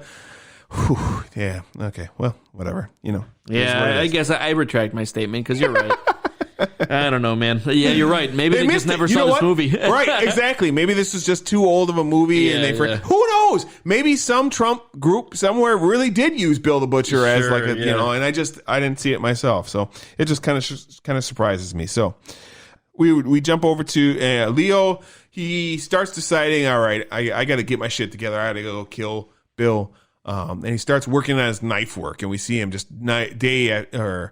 I don't want to say day after day, because it looks like it's in one night where he's just practicing knife after knife after knife after knife, and Monk is kind of watching him do what he's doing. And then it got to me thinking that, like, this whole next part, so did Leo save dude's life because he was unsure what he wanted, or he didn't want that dude killing Bill because he wanted to kill Bill himself? Like, that was kind of a, you know. I mean, that's what it was. Well, you know? Okay. Like, yeah. All right. I wish they would have made that a little bit more defined, because it definitely isn't defined in the movie. It seems like he was unsure about Bill, and then Monk You got to be kidding me. So this isn't a visual podcast, but there's absolutely Bill the Butcher Trump stuff going on. Of course. Here's the thing, though. Was that done by a Trump fan or done mocking Trump fans? Even if it was done mocking Trump fans, if some Trump fan saw that, he would probably be like, oh, look at this. I like this. Yeah. Either way. All right. So Chinese party starts to celebrate Bill's victory over the priest. Johnny shows up because he is quite jealous. This is the night, though. Yes. He wanted to kill him on the night. Yes, exactly. Of the party. And he kind of talks about how you don't, stab a king in the back or whatever. You kill a king in front of everybody so that they can all see it. Johnny is super jealous of Leo at this point in time, multiple reasons. Obviously, Cameron Diaz, plus he's kind of jealous of his position with Bill the Butcher too. So it's couplefold, and he comes to warn Bill that Amsterdam isn't who he says he is, and Bill loses his shit. Like, he's like, I should fucking kill you, you know, this and that, blah, blah, blah. And, but then Johnny reveals what his real name is his last name is Valen, and that's, of course, the priest's son. And so they start doing the party, and the whole Chinese parties going on, and they're doing their celebration, and then Bill gets called up to the thing, and he wants to do a knife throwing display like he used to do back in the day. I want to point out how fucking absolutely impossible this is. He has one eye. You know what? Yeah. The depth perception was he has completely no depth off. perception, sure. Right? Exactly. I thought the same thing. I was just like, how the fuck is he doing this with one eye? It must be amazing, God level. Right? Exactly. It's silliness, but he of course picks Cameron Diaz as the target because she used to be the apprentice for this show that they used to do, and I even made a joke like, you know what takes more than one eye? Throwing fucking knives, but nonetheless, he has insane precision, pinpoint precision. Yeah. And Bill's mannerisms, Daniel Day-Lewis is ridiculous. When he's whoopsie daisy, like just the way he is and stuff is so fucking great, man. And at this point, Bill finishes up his little show with Cameron Diaz. Enough of this. What does he say? Enough of this. I don't remember the derogatory term he uses for Oriental shit, but he's like, get this monkey shit out of here. It's time for celebration. And then they start playing more American music and stuff like that. And they're going to do the swallowing of the alcohol fire. And he kind of gives a speech about extinguishing enemies' flames and whatnot, and what he's done. And he gets ready to do his thing. And of course, this is when Leo takes his shot, and his shot's not good enough, as Bill was waiting for it. And he was waiting for it. Exactly. And beats if it wasn't for his fuck. friend, yes, he would have gotten it. He would have got him in the chest with the knife. But then, Bill whoops the fuck out of. Yes. Like, I was just like, dude, this is the most savage fucking beating he's ever taken. And dude, I feel like he took a less hard beating in The Revenant. Yeah. By the bear. It's more brutal. Yeah. Right. Yeah. Like, just like seeing it is more brutal. But like, I don't know if I want. I'll take a beating before I took a bear beating. Right. Exactly. So. And he does pretty much the same thing to Leo that the priest did to him, except he marks him with the brand, hot ass. Yes, exactly, and just beats the fuck out of the guy. So, and throws him out. So we get a scene of Leo kind of coming back to, and Jen talking to him, and she's just like, "Look, dude, let's just get out of here. We can head west, and we can, live a good life, and it would be absolutely fun." Hey, can you imagine also like being alive during the California Gold Rush? Yeah, I would have absolutely gone. Yeah, like, well, I would have wanted to at least. Who knows if you have the economic capacity to do it? But like being in California during the California Gold Rush just seems like a fucking obviously it's been romanticized. There's probably a lot of people who died doing that shit. But like, dude, ridiculous numbers of people. The travel there. Yeah, for sure. But man, what a fucking thing to have been a part of, Because think about you could literally get gold out of rivers. Yeah. Well, but that's slightly earlier because that's in the 1840s as well. Sure, yeah. So, but nonetheless, it's still in this similar time period. But so before this scene, before the whole betrayal scene, is when I started to think, this is the vibe, man. Why? Like I could have done this. Really? Like I could have been one of these gang members and been like, doing nothing all day, but like just fucking lounging around and playing cards and then going and fucking with whores and stuff just like that. Whatever. Just like, right, exactly. Just doing whatever all the time and stuff like that. I don't know, man, but. What do? I just steal shit whenever I want to steal shit, and otherwise I do nothing. Right. just hang out with my friends and stuff like that, and street gang it, bro. Street gang it. But I've got these nice duggets. Like the idea. I like the idea of a minimal, simple life. Yeah. Like if I could just design games or mini war game all day and just kind of chill, watch movies. Yeah. Like that definitely seems like a vibe. but not like this, you know. Like this seems like think about rough. How so if like I don't need the internet even. I don't need the internet. Yeah. You put me in a time where there wasn't internet, that's fine. But I still need like hygienic amenities. Dude, when you like that, only because you live now, but but that's what I'm talking about. And also like comfort amenities, you know, like I need a comfortable bed. Speaking of that, the internet thing, when I watched that Heaven's Gate show the other day, right? They had like early internet stuff. Because remember, this happened in the late 90s, and they were showing early internet websites, and I'm just like, fuck, man, I kind of miss that shit. Old Angel Fire websites? Right? Yeah, no shit, I kind of miss that shit, you know, like AOL Online and all that stuff. AIM, yeah, for sure. Holy shit, dude, what a fucking past we had. But okay, so think about this, though, man, like, you live your life now how you do because you're going to probably live to 80 years old. Think about if you were in the streets of New York as a gang member, your lifespan is like estimated like 40 years or so, bro. Sure. You would have lived that 40 years, man. Like you would have lived to the fullest constantly. And just like every day was your last day and whatnot. And that's a vibe. We got to get VR running so we can do that with no strings attached. Sure. Yeah. Right? Well, I mean, strings would be attached. I mean, technically, yeah. Because like, but if you were so engrossed that it was like you were there. But that's the thing about VR, bro. Yeah, bro. Like you like anybody who talks shit about fully immersive VR has not thought about there's it. There's no shit talking. Even though we've had our discussions before, and I think I feel like now you've thought about it for 2 years and you realize, of course I would want to do it. Of course, man. I'd be part of a 1860s street gang, bro. Like, of course I fucking would, sure. Man. You know, and it is what it is. That's so funny. Well, we screwed up because this is where Monk gives him the knife, but whatever. You can edit this part out. I know, whatever. Monk gives him the knife. Yeah. So this is the scene where Monk reveals the knife scene. Where he reveals it to him and that he gave it to him. So he gives it over to him, and we kind of fast forward 3 months. He's all healed up now. Yeah, Leo's all healed up, and he heads out to the 5 Points and unveils a dead rabbit. Mm-hmm. He's just like, hey, I'm coming for you. Yeah, where it's I'm not done. Yeah, no, I'm coming back for you. I'm doing to you what you did to my pops. Yeah. Like, this is exactly the same thing. But still, I feel like, do you think he got it at this point? What?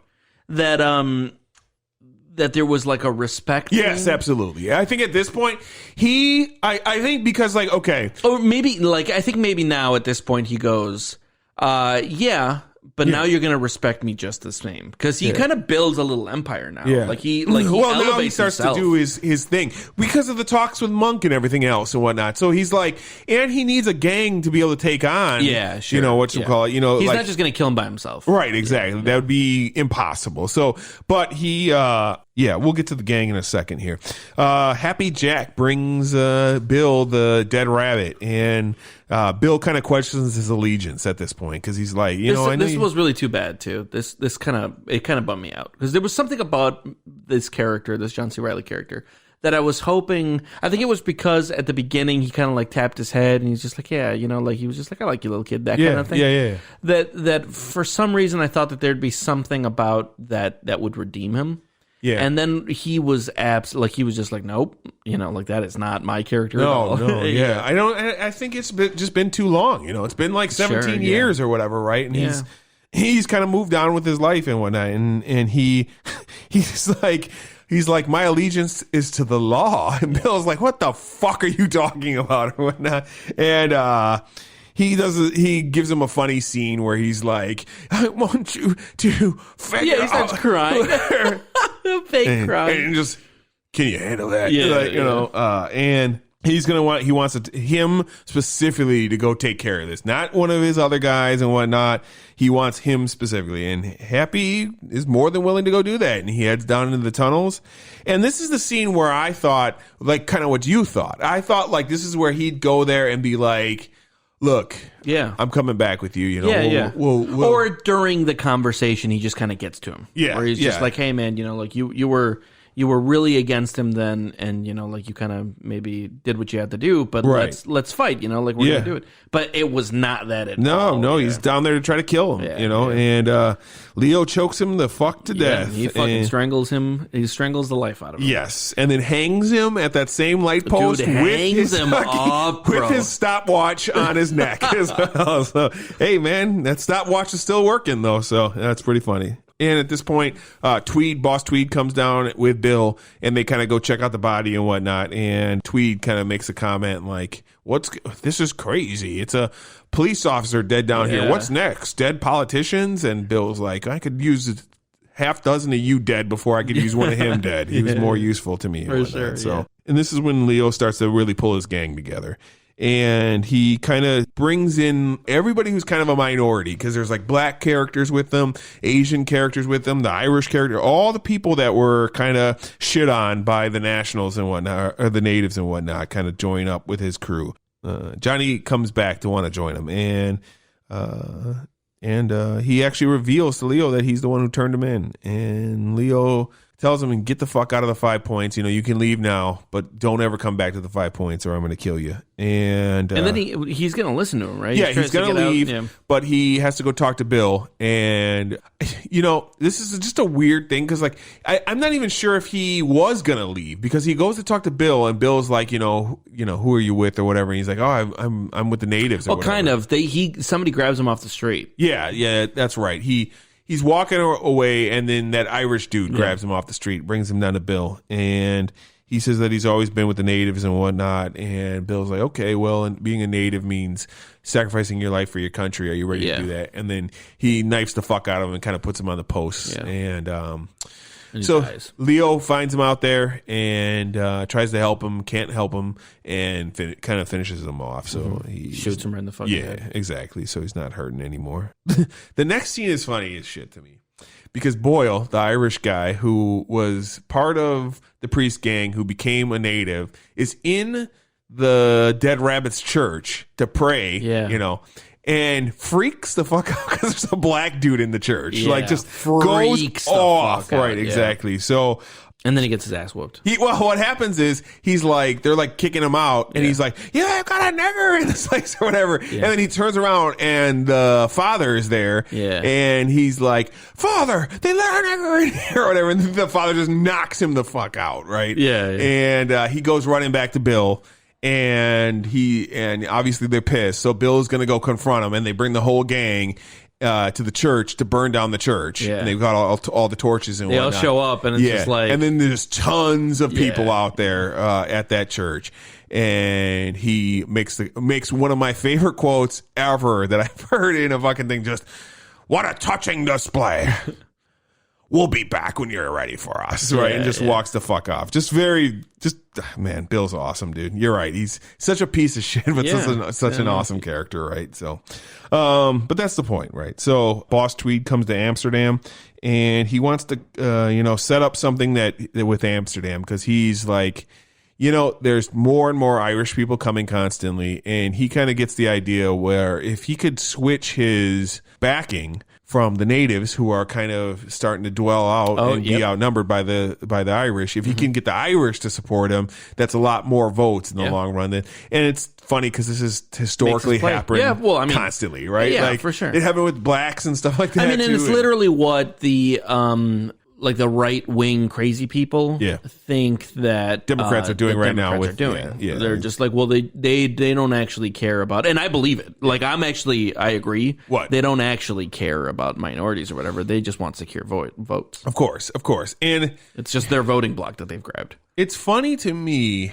because how they reveal how racist they are when they assume that if we gave Mexicans the right to vote, they would automatically vote Democrat. Yeah, there's a lot of Latinos for Trump. It's just funny to me. It's when they try to claim that they're not racist. Yeah, and then where they're just like, it's so easily led. Yeah, like only they are the ones that are like intelligent enough to make a rational choice. It's like, dude, get fucked. Yeah, exactly. So basically, Amsterdam comes up with an idea. He says, hey, why don't you back somebody for a higher office to become an Irishman to represent us?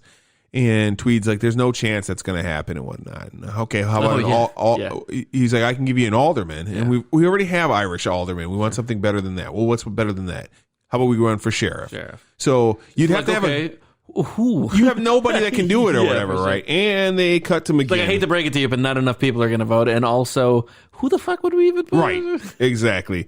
McGinn the monk is the candidate, of course, and he is very fiery. And he's just like, "Look, I'm gonna fight for all of you or whatever. And we're not gonna. It's enough is enough." I like how he was just like, "Can I say anything I want?" Yeah, exactly right. Yeah, anything you want, and he just goes off, and he kind of makes a tweet, kind of makes a joke, and he's like, "This guy, he's born to be a politician," and he's like, "Oh, well, he's killed 48 men and laid low a whole bunch more. We should have won him for mayor."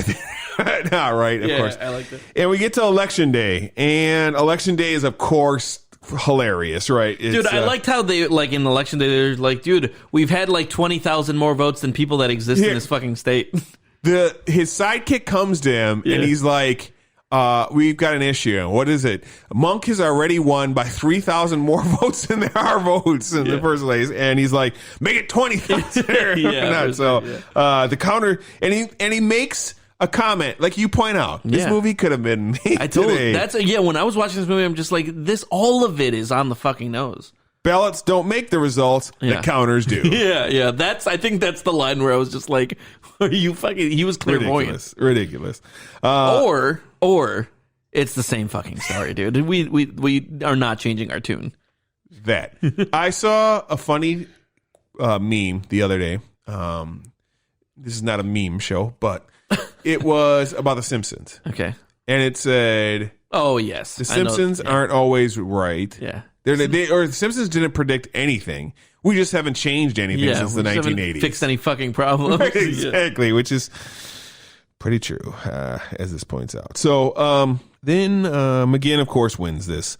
And he's celebrating his victory and whatnot. And a couple days later, Bill decides today is the day that Monk and him are going to have their little showdown. So Monk gets the letter and he goes outside and Bill's just standing there waiting for him. Yep. And Monk does a lot of talking at this point. He's like, look at this man right here is trying to draw me into a situation that will clearly end in violence and blah, blah, blah. And then he does the most ridiculous thing I think anybody does in this entire movie. What's that? He looks at Bill the Butcher. Yes. And he says, let's just talk it out. Yes. He says, hey, let's come inside and settle our differences as, adults. I think that's probably the most ridiculous, asinine thing that happens in this entire movie. Talks a lot, basically. And like I said, dude, he knows who Bill the Butcher is. Dude. And it's just so, you're right. It's so ridiculous because he's just going on and on about how the people have spoken, Bill. Yeah. The people don't want violence. The people don't want, because he even says, like he asks the people, should I fight him or whatever, and nobody says thinks, shit. I'm the new sheriff. Right.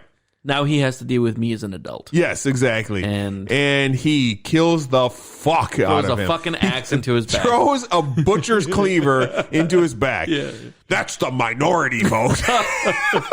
Fuck. Yeah, kills the fuck out of him. So, and this is the scene where it's very much like this whole part to me is the Billy Bats kind of scene for Bill the Butcher, though. This is where everything is going to go downhill quickly for him. It actually happened a little bit ago, but this is like the key part because Tweed. The writing was already on the wall, right, I think, but this is where it starts to snowball. Right, exactly. So Tweed comes down there and he's just like, dude, you killed a fucking an elected politician. Yeah. And who elected him or whatever. And he's like, he kind of gives a speech where he's just like, look, I know what the fuck you're doing down here. Like you come down here as like some ally of mine, but you've been backing my enemies and whatnot. And you get the fuck out of here. And if you ever come down on the 5 points again, I'm going to fucking kill you too, basically. Right. And, he's about that life, man. Bill the Butcher is about that fucking life. And so Tweed gets the fuck out of there, and they hold a funeral for McGinn.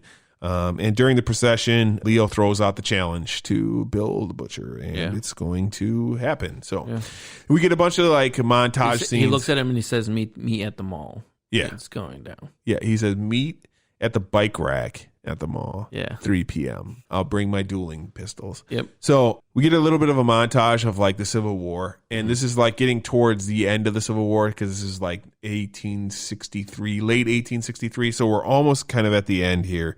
And it kind of, this might be a controversial statement and whatnot, and how this war was just not ending and people were dying everywhere. And then General Sherman was just like, fuck this. We're going to burn every fucking town from Atlanta to the sea. And they just started burning every fucking thing. And that's what ultimately, in large part, ended the war. Good. So I just... Dude, can you believe, like, at this point, right? Yeah. There's like a war between Americans and Americans, like, straight up. Yeah. Like with more than 100,000 people dead, right? Dude, it's the deadliest war. But like how many? We do well over. Oh fuck! I don't even remember. I'm not a war guy, but 100,000 seems like no. It's way over that. I think 400,000 people died in World War II for America, and that's the second worst war. It was 620,000. Yeah. So, like, can you imagine? Like that? That's unbelievable to me. City of Milwaukee. Yeah, dude. The entire population in Milwaukee dies. Killed. Yeah, that doesn't count people by other Americans. That doesn't count people. There's probably 2 to 3 times more people injured and wounded. Like, think about that. Like, there was a point where like they were like soldiers from the United States. Yes. Were like on horseback. Yes. Burning like Murfreesboro. Yeah, and like West Virginia. Yeah. Like that's like, it makes me sick, dude. Yeah, man. It's we've never been more divided. Yeah. No, there was one time where we were. we definitely have been at least once more divided. Yes, yeah. It's a quite an interesting conundrum. They just decided we're gonna burn every fucking city down, dude. Yeah, we're gonna burn from Atlanta to the sea. And Sherman was about that life, bro. He was not about that shit. He's like, we're fucking done fighting these battles and all this shit. Yeah. But I mean, you know what? That's kind of how the Japanese gave up too. I mean, sometimes it takes more. It takes displaying you're going to do anything to these people until you give up, for the most part. And well, when you have the upper hand. Unfortunately, if you're on the other side, it's not good. But hey, you know what? Fuck the South. So, anyways, this is when the draft begins for New York, and they start to draft all kinds of people from New York. And at the same point, the gangs are meeting up and they're doing their little formal, like, there's no way this fucking happened in real life. They have like a formal sit down. I know, like, but I'm saying, like, in general, this has never happened. Where they had a formal sit down and like the gangs declared themselves. Oh, sure, and then they're like agreed to terms of what was going to be used and whatnot. But we'll get to the behind the scenes stuff in a little bit. Yeah, no doubt, because we're almost to the end here. Sure. So all weapons are good except for pistols, of course, and it kind of cuts back and forth between those people, the Civil War issues, and then the people uptown that are just fucking living life, man. They are doing A-okay. Tweed is uptown, and he's like kind of warning these people, though. He's like, dude. They shouldn't might pop off. I hope you guys are aware of what's happening. Yeah, and they're not listening to that shit at all. They're just like, we're fucking fine. No one's coming up here and whatnot. So Jen is not about this life, and she's going to take off. She's heading out. So she gets everything she can, and she leaves with or without Leo at this point. He's just like, wait for me one more day. And she's like, no, I'm not. I'm out. The rich people kind of make mention that I heard rumors that in the points that they're going to light a candle and put it in the window if they want the rioters to continue doing what they're doing. And one of the rich guys says something about, I foresee a very dark night, and cut to every single window having a candle in it. So, people are not very happy with society at this point in time. We get to the gangs are ready to do their shit. At the same time as the gangs are getting prepared to do their shit, rioters just start breaking out, and they're pissed off with the draft, and they start fighting at the draft office first. And it drags from the draft office and starts going uptown, and they just start fucking going crazy, burning and fucking unloading on people and killing people, and burning a black orphanage and killing black people and this and that. And like, it goes off. Yes, it is riotous. And the Union soldiers come on in and they start shooting the fuck out of these rioters. And you know what I said when they shot these rioters? Good. These racist pieces of shit get shot to death by Union soldiers, and I fucking cheered as each one of them were getting fucking murdered by these soldiers. I said, thank fucking God. So that was the scene that made me Google this. Yes. Because normally I don't Google shit. I'm just like, I'll just we'll wait. get to all that. But when they shot at, I was just like, did this fucking happen? Dude, and so that's one thing. And then the Navy starts unloading cannonballs onto the city. And at this point, the Leo's crew, they get outside and there's like an elephant running down the fucking, and it's cool because there's like a news reporter reporting on all the things, and they're like, P.T. Barnum's animals have broken loose or whatever, this and that, blah, blah, blah.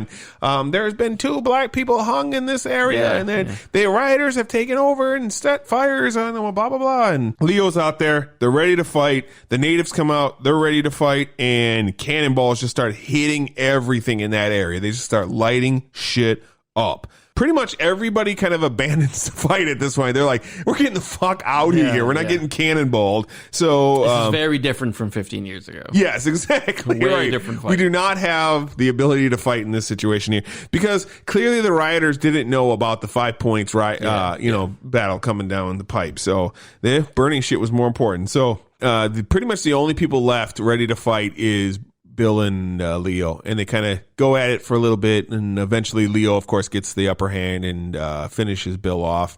As they're just kind of looking at, I mean, they're covered in ashes because they're all the fucking things getting blown up by cannonballs and whatnot. And Leo sees a couple of his guys like running after the fucking Union soldiers to try to fight them, and they just get shot the fuck to death. And everybody's kind of just getting fucked up here in the end. But with the end of this day, the riots are quelled too, so they're just kind of put down by while this is all going down. Jen was trying to get away and she gets jumped by a couple guys, and they beat the shit out of her, and then some woman tries to knife her and she shoots that woman, and they kind of back off of her from there, and so she doesn't get to get away from New York at that point. And they kind of just start to mass bury all the people that fucking died from this riot and all this shit. And Tweed makes a comment like, fucking ridiculous, we're burying a lot of votes down here tonight. Like, I want everybody that comes off the boats to have like a hot meal, dude. Yes. We are burying a lot of boats today. We're burying a lot of what boats. What the fuck, dude? Yeah, and then so we get a scene of Leo, and he buries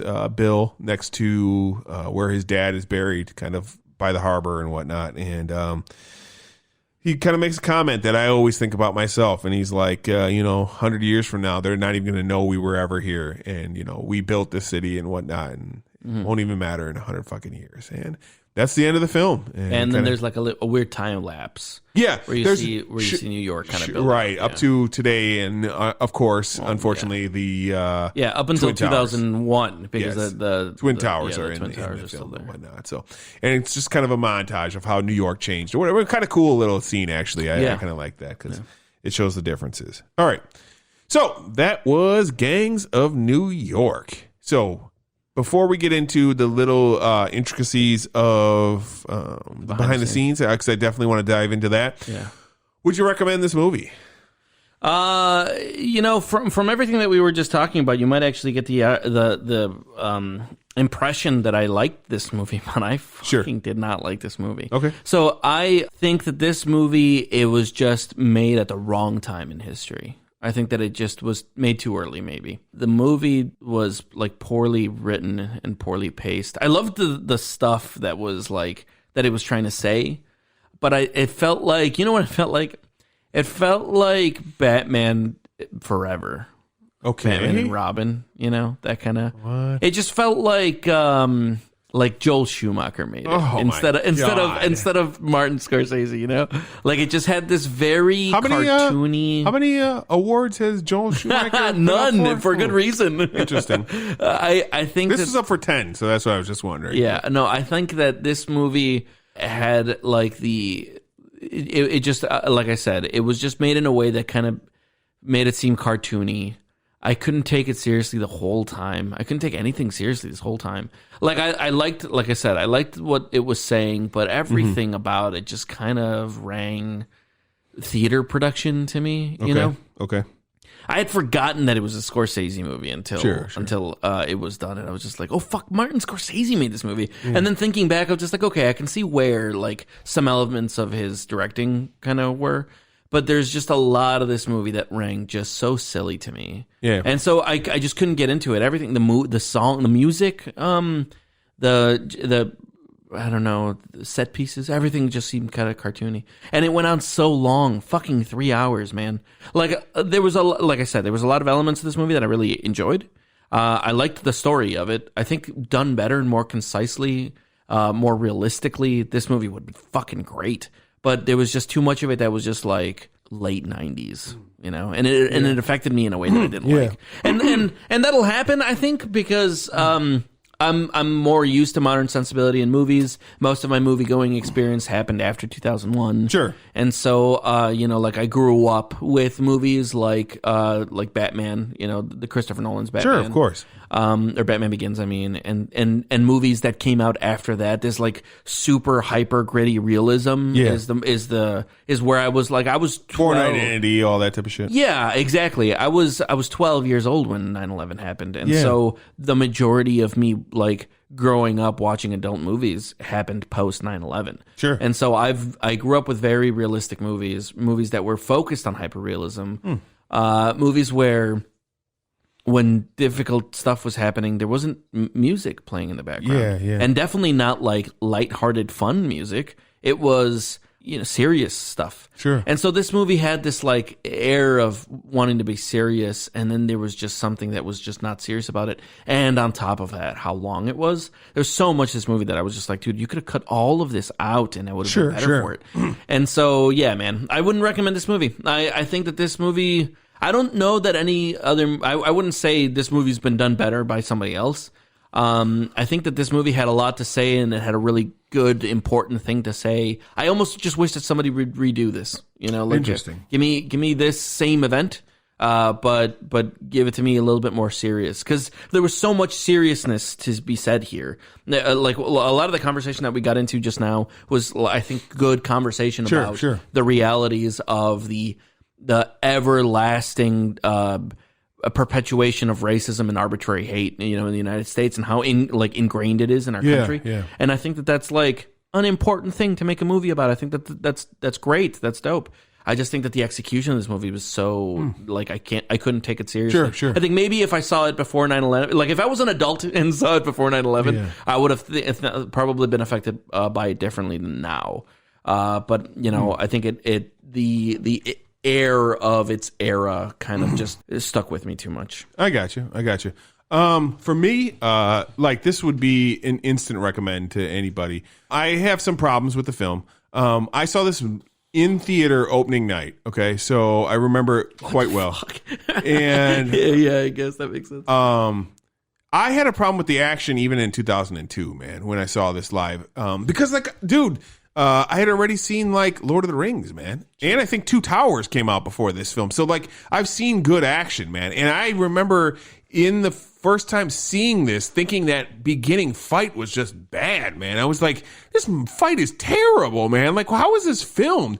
And I definitely had some problems. Is there other Scorsese movies where there's big fights like this? This is the only one that he's done? I mean, no, usually there's one-off person beating the shit out of each other or something like that. Sure. Yeah, exactly. So and like in a lot of his movies, when people are getting the shit beat out of them, it's very uncomfortable. Right. One of the most uncomfortable scenes in cinema for me are where they're stabbing Billy Bats. Sure. Like that to me always just like, oh, there's some you haven't seen Casino time. Either. No, there's some interesting scenes in Casino like that are rough. But, yeah, for sure. So like that, this was so like, I don't know, it just kind of had like whimsical. Yeah. It almost kind of felt like, dude, you're like a serious It should have been much more brutal. Yeah. And like, here's the thing though, to me, this is a movie like a American King Arthur tale. That's kind of like how I looked at this film. Like, this is like a Broadway style production put on film, and there was a lot of that in the late 90s to early 2000s. That's how it whatnot. felt. So it felt like a stage play. Almost. I am happy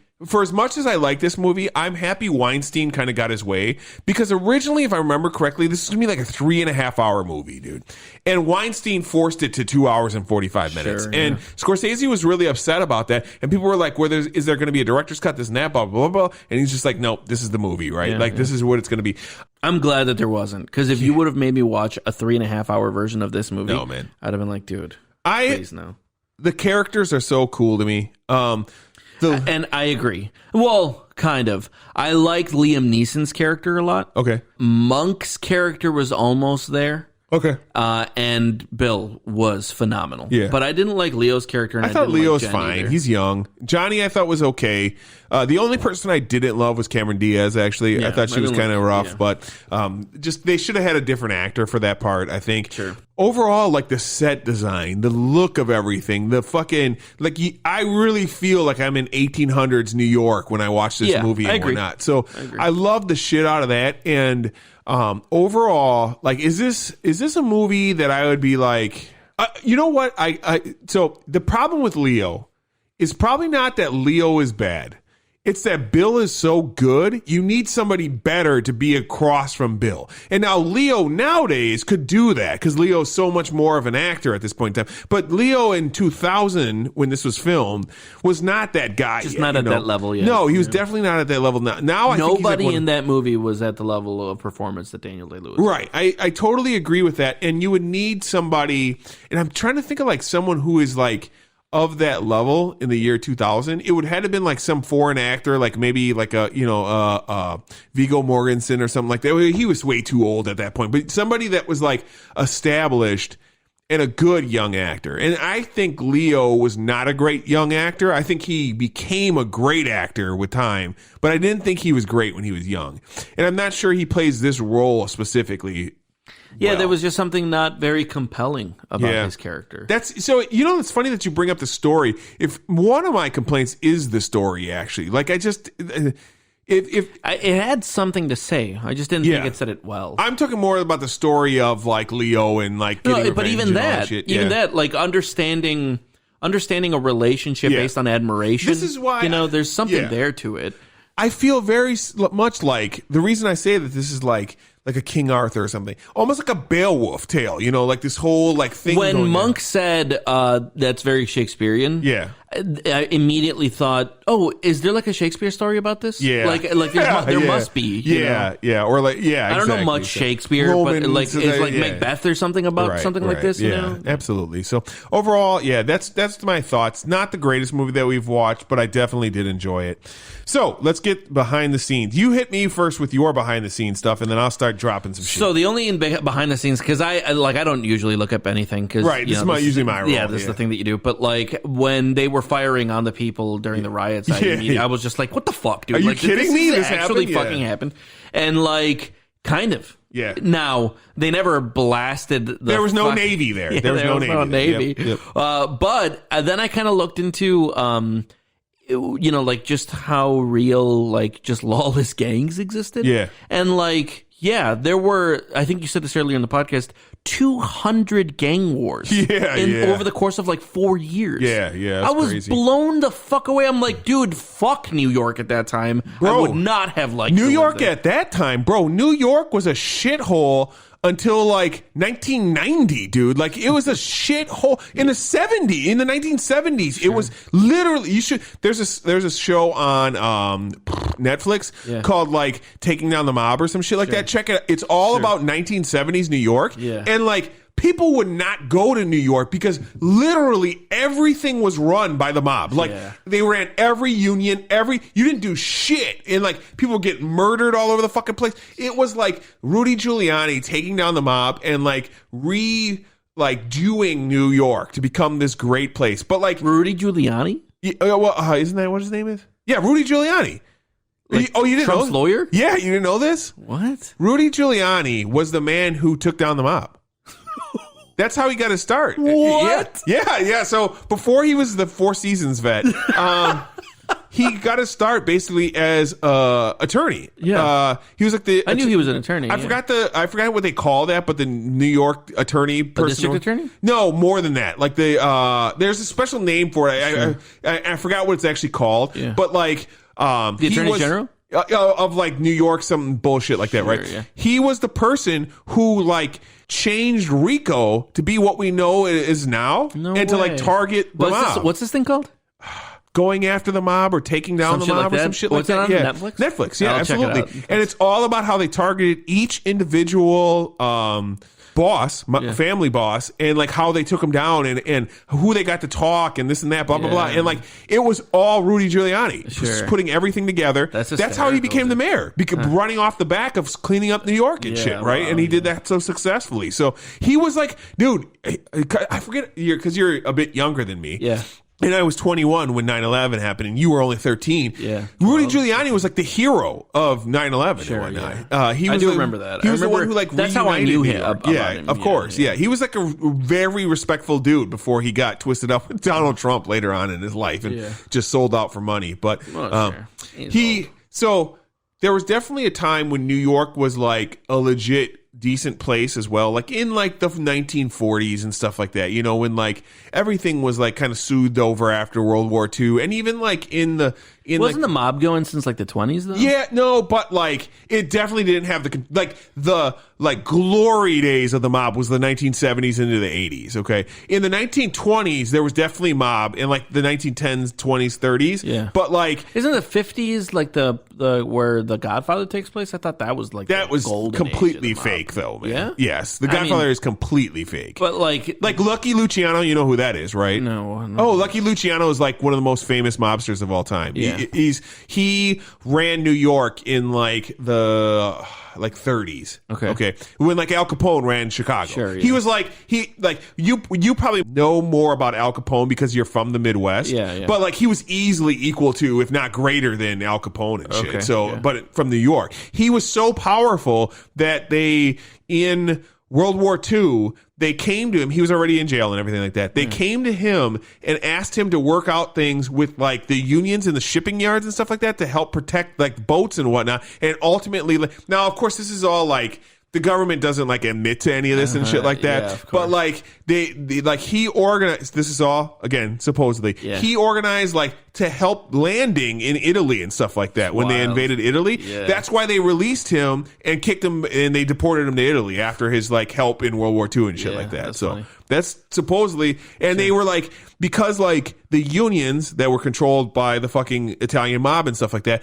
controlled like the docks. So like they were like, they would look out for like possible Germans and stuff like that would be trying to get onto the docks and shit and fuck up things. Again, now this could all be urban legend and shit like that, but you're saying that like that none of the mobster shit was going on in the 40s? Like, absolutely, bro. Like it was definitely a thing, okay? Yeah. But we're talking about, remember, the mob really got a lot of power because of like bootlegging and shit. Sure. And you know, illegal alcohol and whatnot. Yeah. When that ended, Prohibition ended, like they had to readjust and redo their thing, and then they got into like heroin and shit like that and whatnot.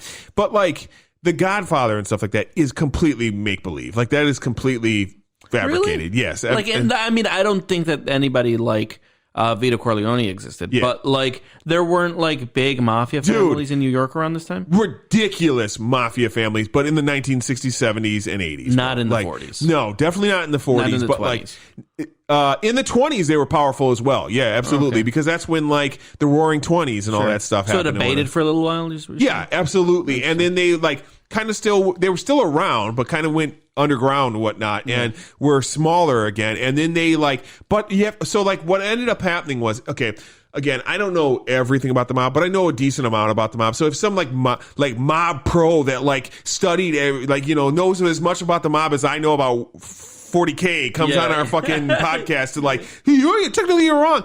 Hey, by the way, if you're out there, mob guy, mention in the comments. Absolutely. I'd love to see. I'd love to know more, but from what I understand is after like the busting of like Luciano and all these other people, like they all like broke off into smaller gangs and whatnot and controlled smaller points of turf. And that's why eventually the five families became a thing and whatnot. And they started organizing it more properly. So you didn't have these like little warring street gangs and whatnot. You had 5 unique families doing their thing. Now, of course, to law enforcement, they knew none of this shit. They thought like there was this gang here, this gang here. They had no idea that there was like this huge family structure, like a CEO and shit, like the fucking like an enormous hierarchy. Absolutely. Like, and so what would happen would be you would bust people on the street that were dealing drugs and whatnot, which means fucking nothing because you're not taking down the top. And you'd basically have street workers. Then you would have like a dude that would like,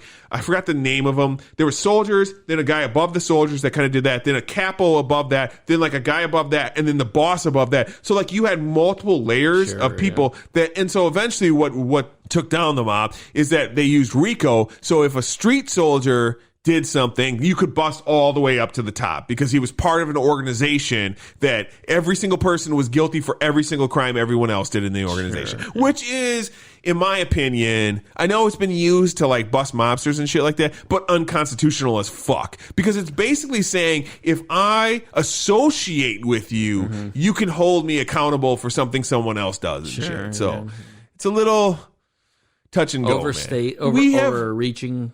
I mean, like, but where do you stop? I don't know, but yeah, I mean, if we wouldn't have had that, we'd still have the mob. Not only would we still have the mob, but you think about people like Charles Manson. Okay, Charles Manson never killed anybody. Yeah. Okay, he just led a family, and that family went and killed people. But now, here's the thing: would those members of that Manson family kill those people if it wasn't for Charlie Manson? No, definitely not. Right. I mean, so that's like the kind of the, how far do we go with this? But it's definitely been abused. And then you have a fucking idiot like a Donald Trump who like, I've been persecuted by these fucking, like, dude, no, you weren't. Because we bust bad guys usually with this type of shit. So a little bit more, I'm sorry, on the backstory. We've gotten really into the fucking weeds here. But a few things are very hyped up here, okay?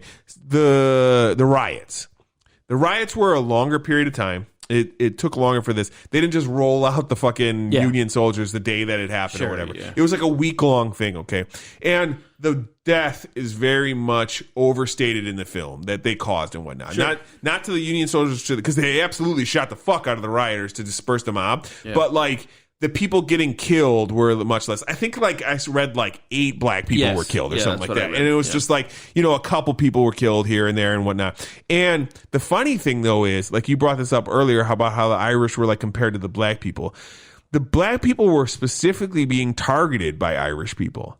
And isn't that funny how like how it works, right? Because there's a very famous presidential quote somebody said. I can't remember who it was, but they were just like, if you give... It was brought up in this movie. Yeah. We can always pay half the poor to kill the other half. No. Sorry. For sure that. But there's a quote that was just like, if you make a person believe that they're better than somebody else, dude, they'll like some shit like I'll look it up. Yeah, no problem, man. So I want to talk about something. A few weeks back, we talked about language.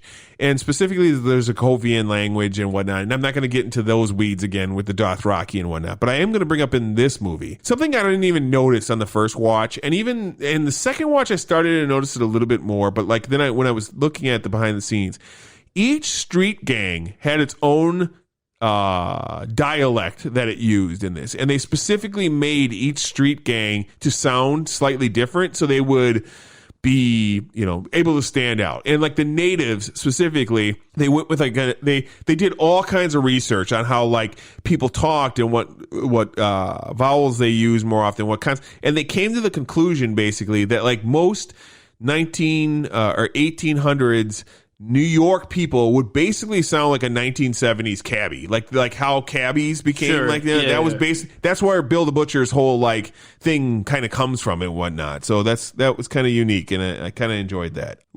Bill the Butcher is based on a real person named William Poole. Now the thing is, who was nicknamed Bill the Butcher?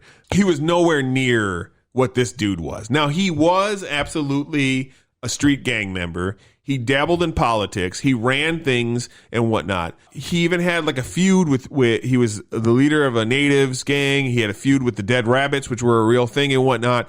One of the big differences, though, is he died much earlier than what Bill did in this film. He died I think he was 30 some years old, and it was like the 1855 or 1856. He died before the Civil War even happened. Basically, he was shot by the son of a guy who he killed, or supposedly killed and whatnot. So it was kind of a revenge kill. So that's kind of where this whole thing got inspired by, but he was much, much more small time than the Bill that we come to know in this. By the way, it was a Lyndon B. Johnson quote. Oh, sure. The quote is, "I'll tell you what's at the bottom of it. If you can convince the lowest white man that he's better than the best colored man, he won't notice you picking his pocket. Hell, give him somebody to look down on and he'll empty his pockets for you."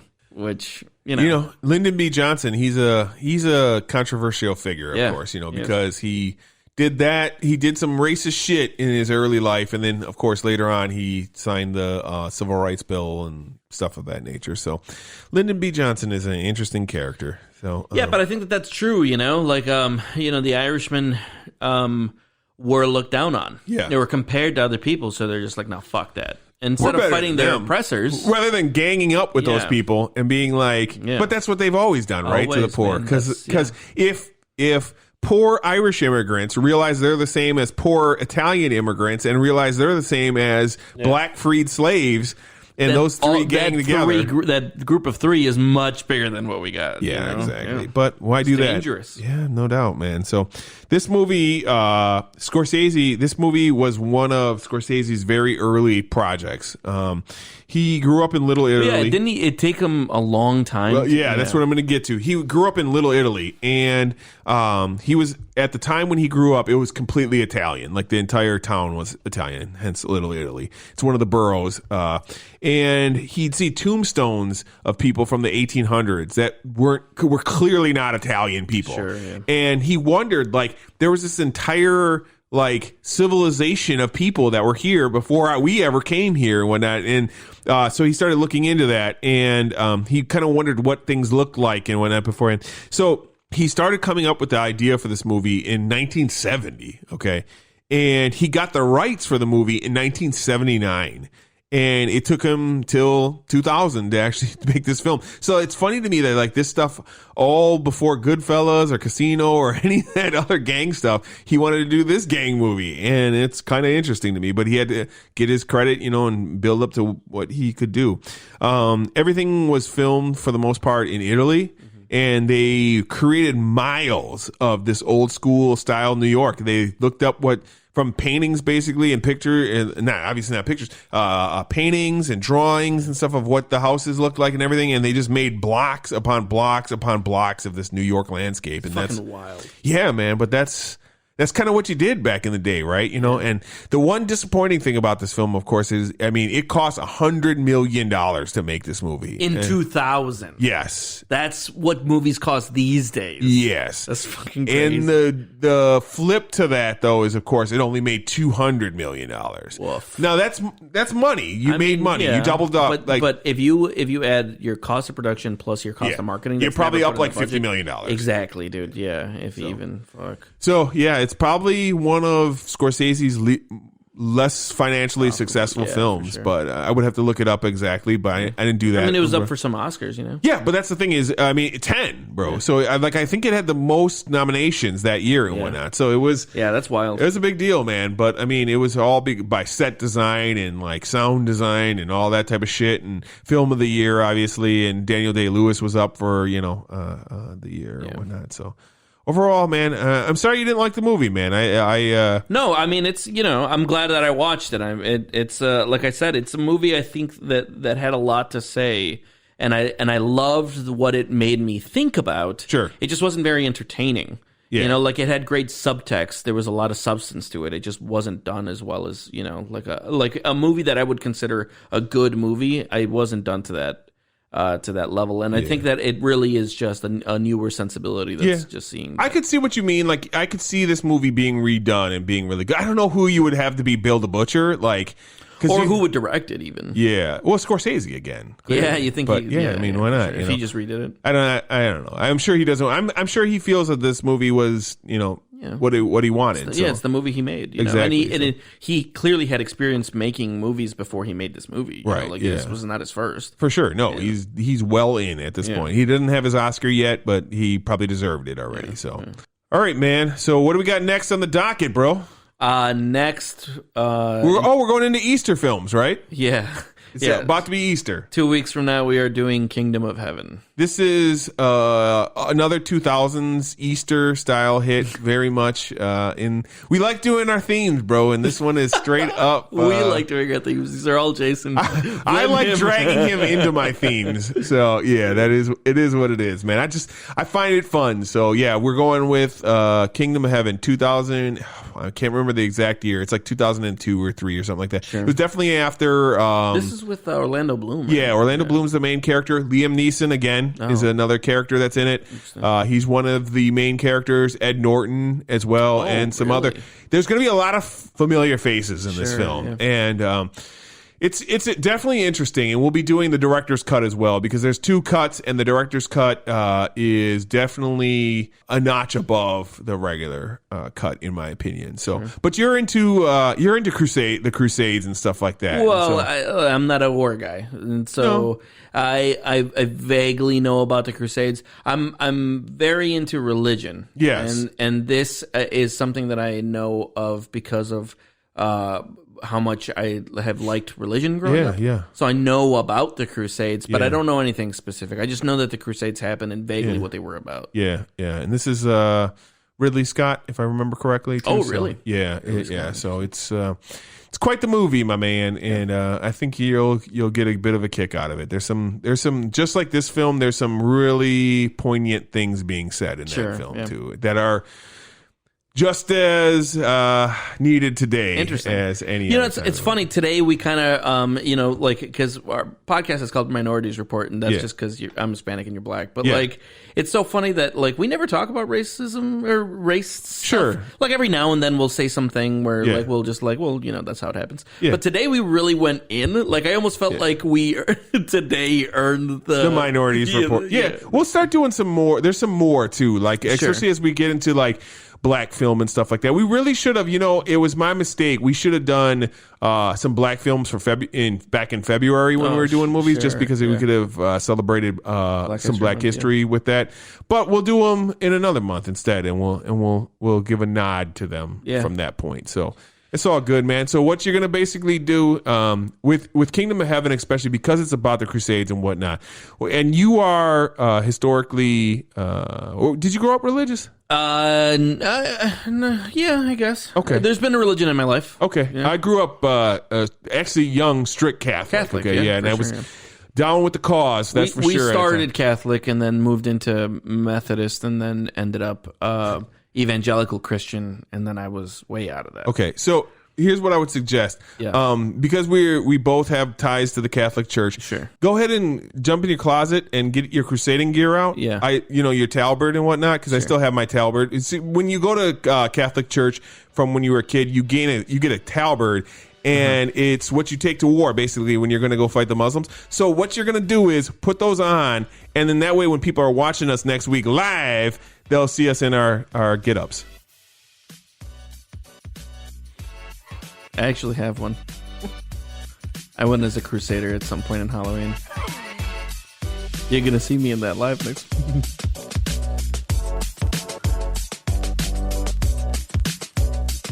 I know your works.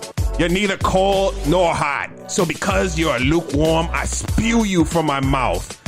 You can build your filthy world without me.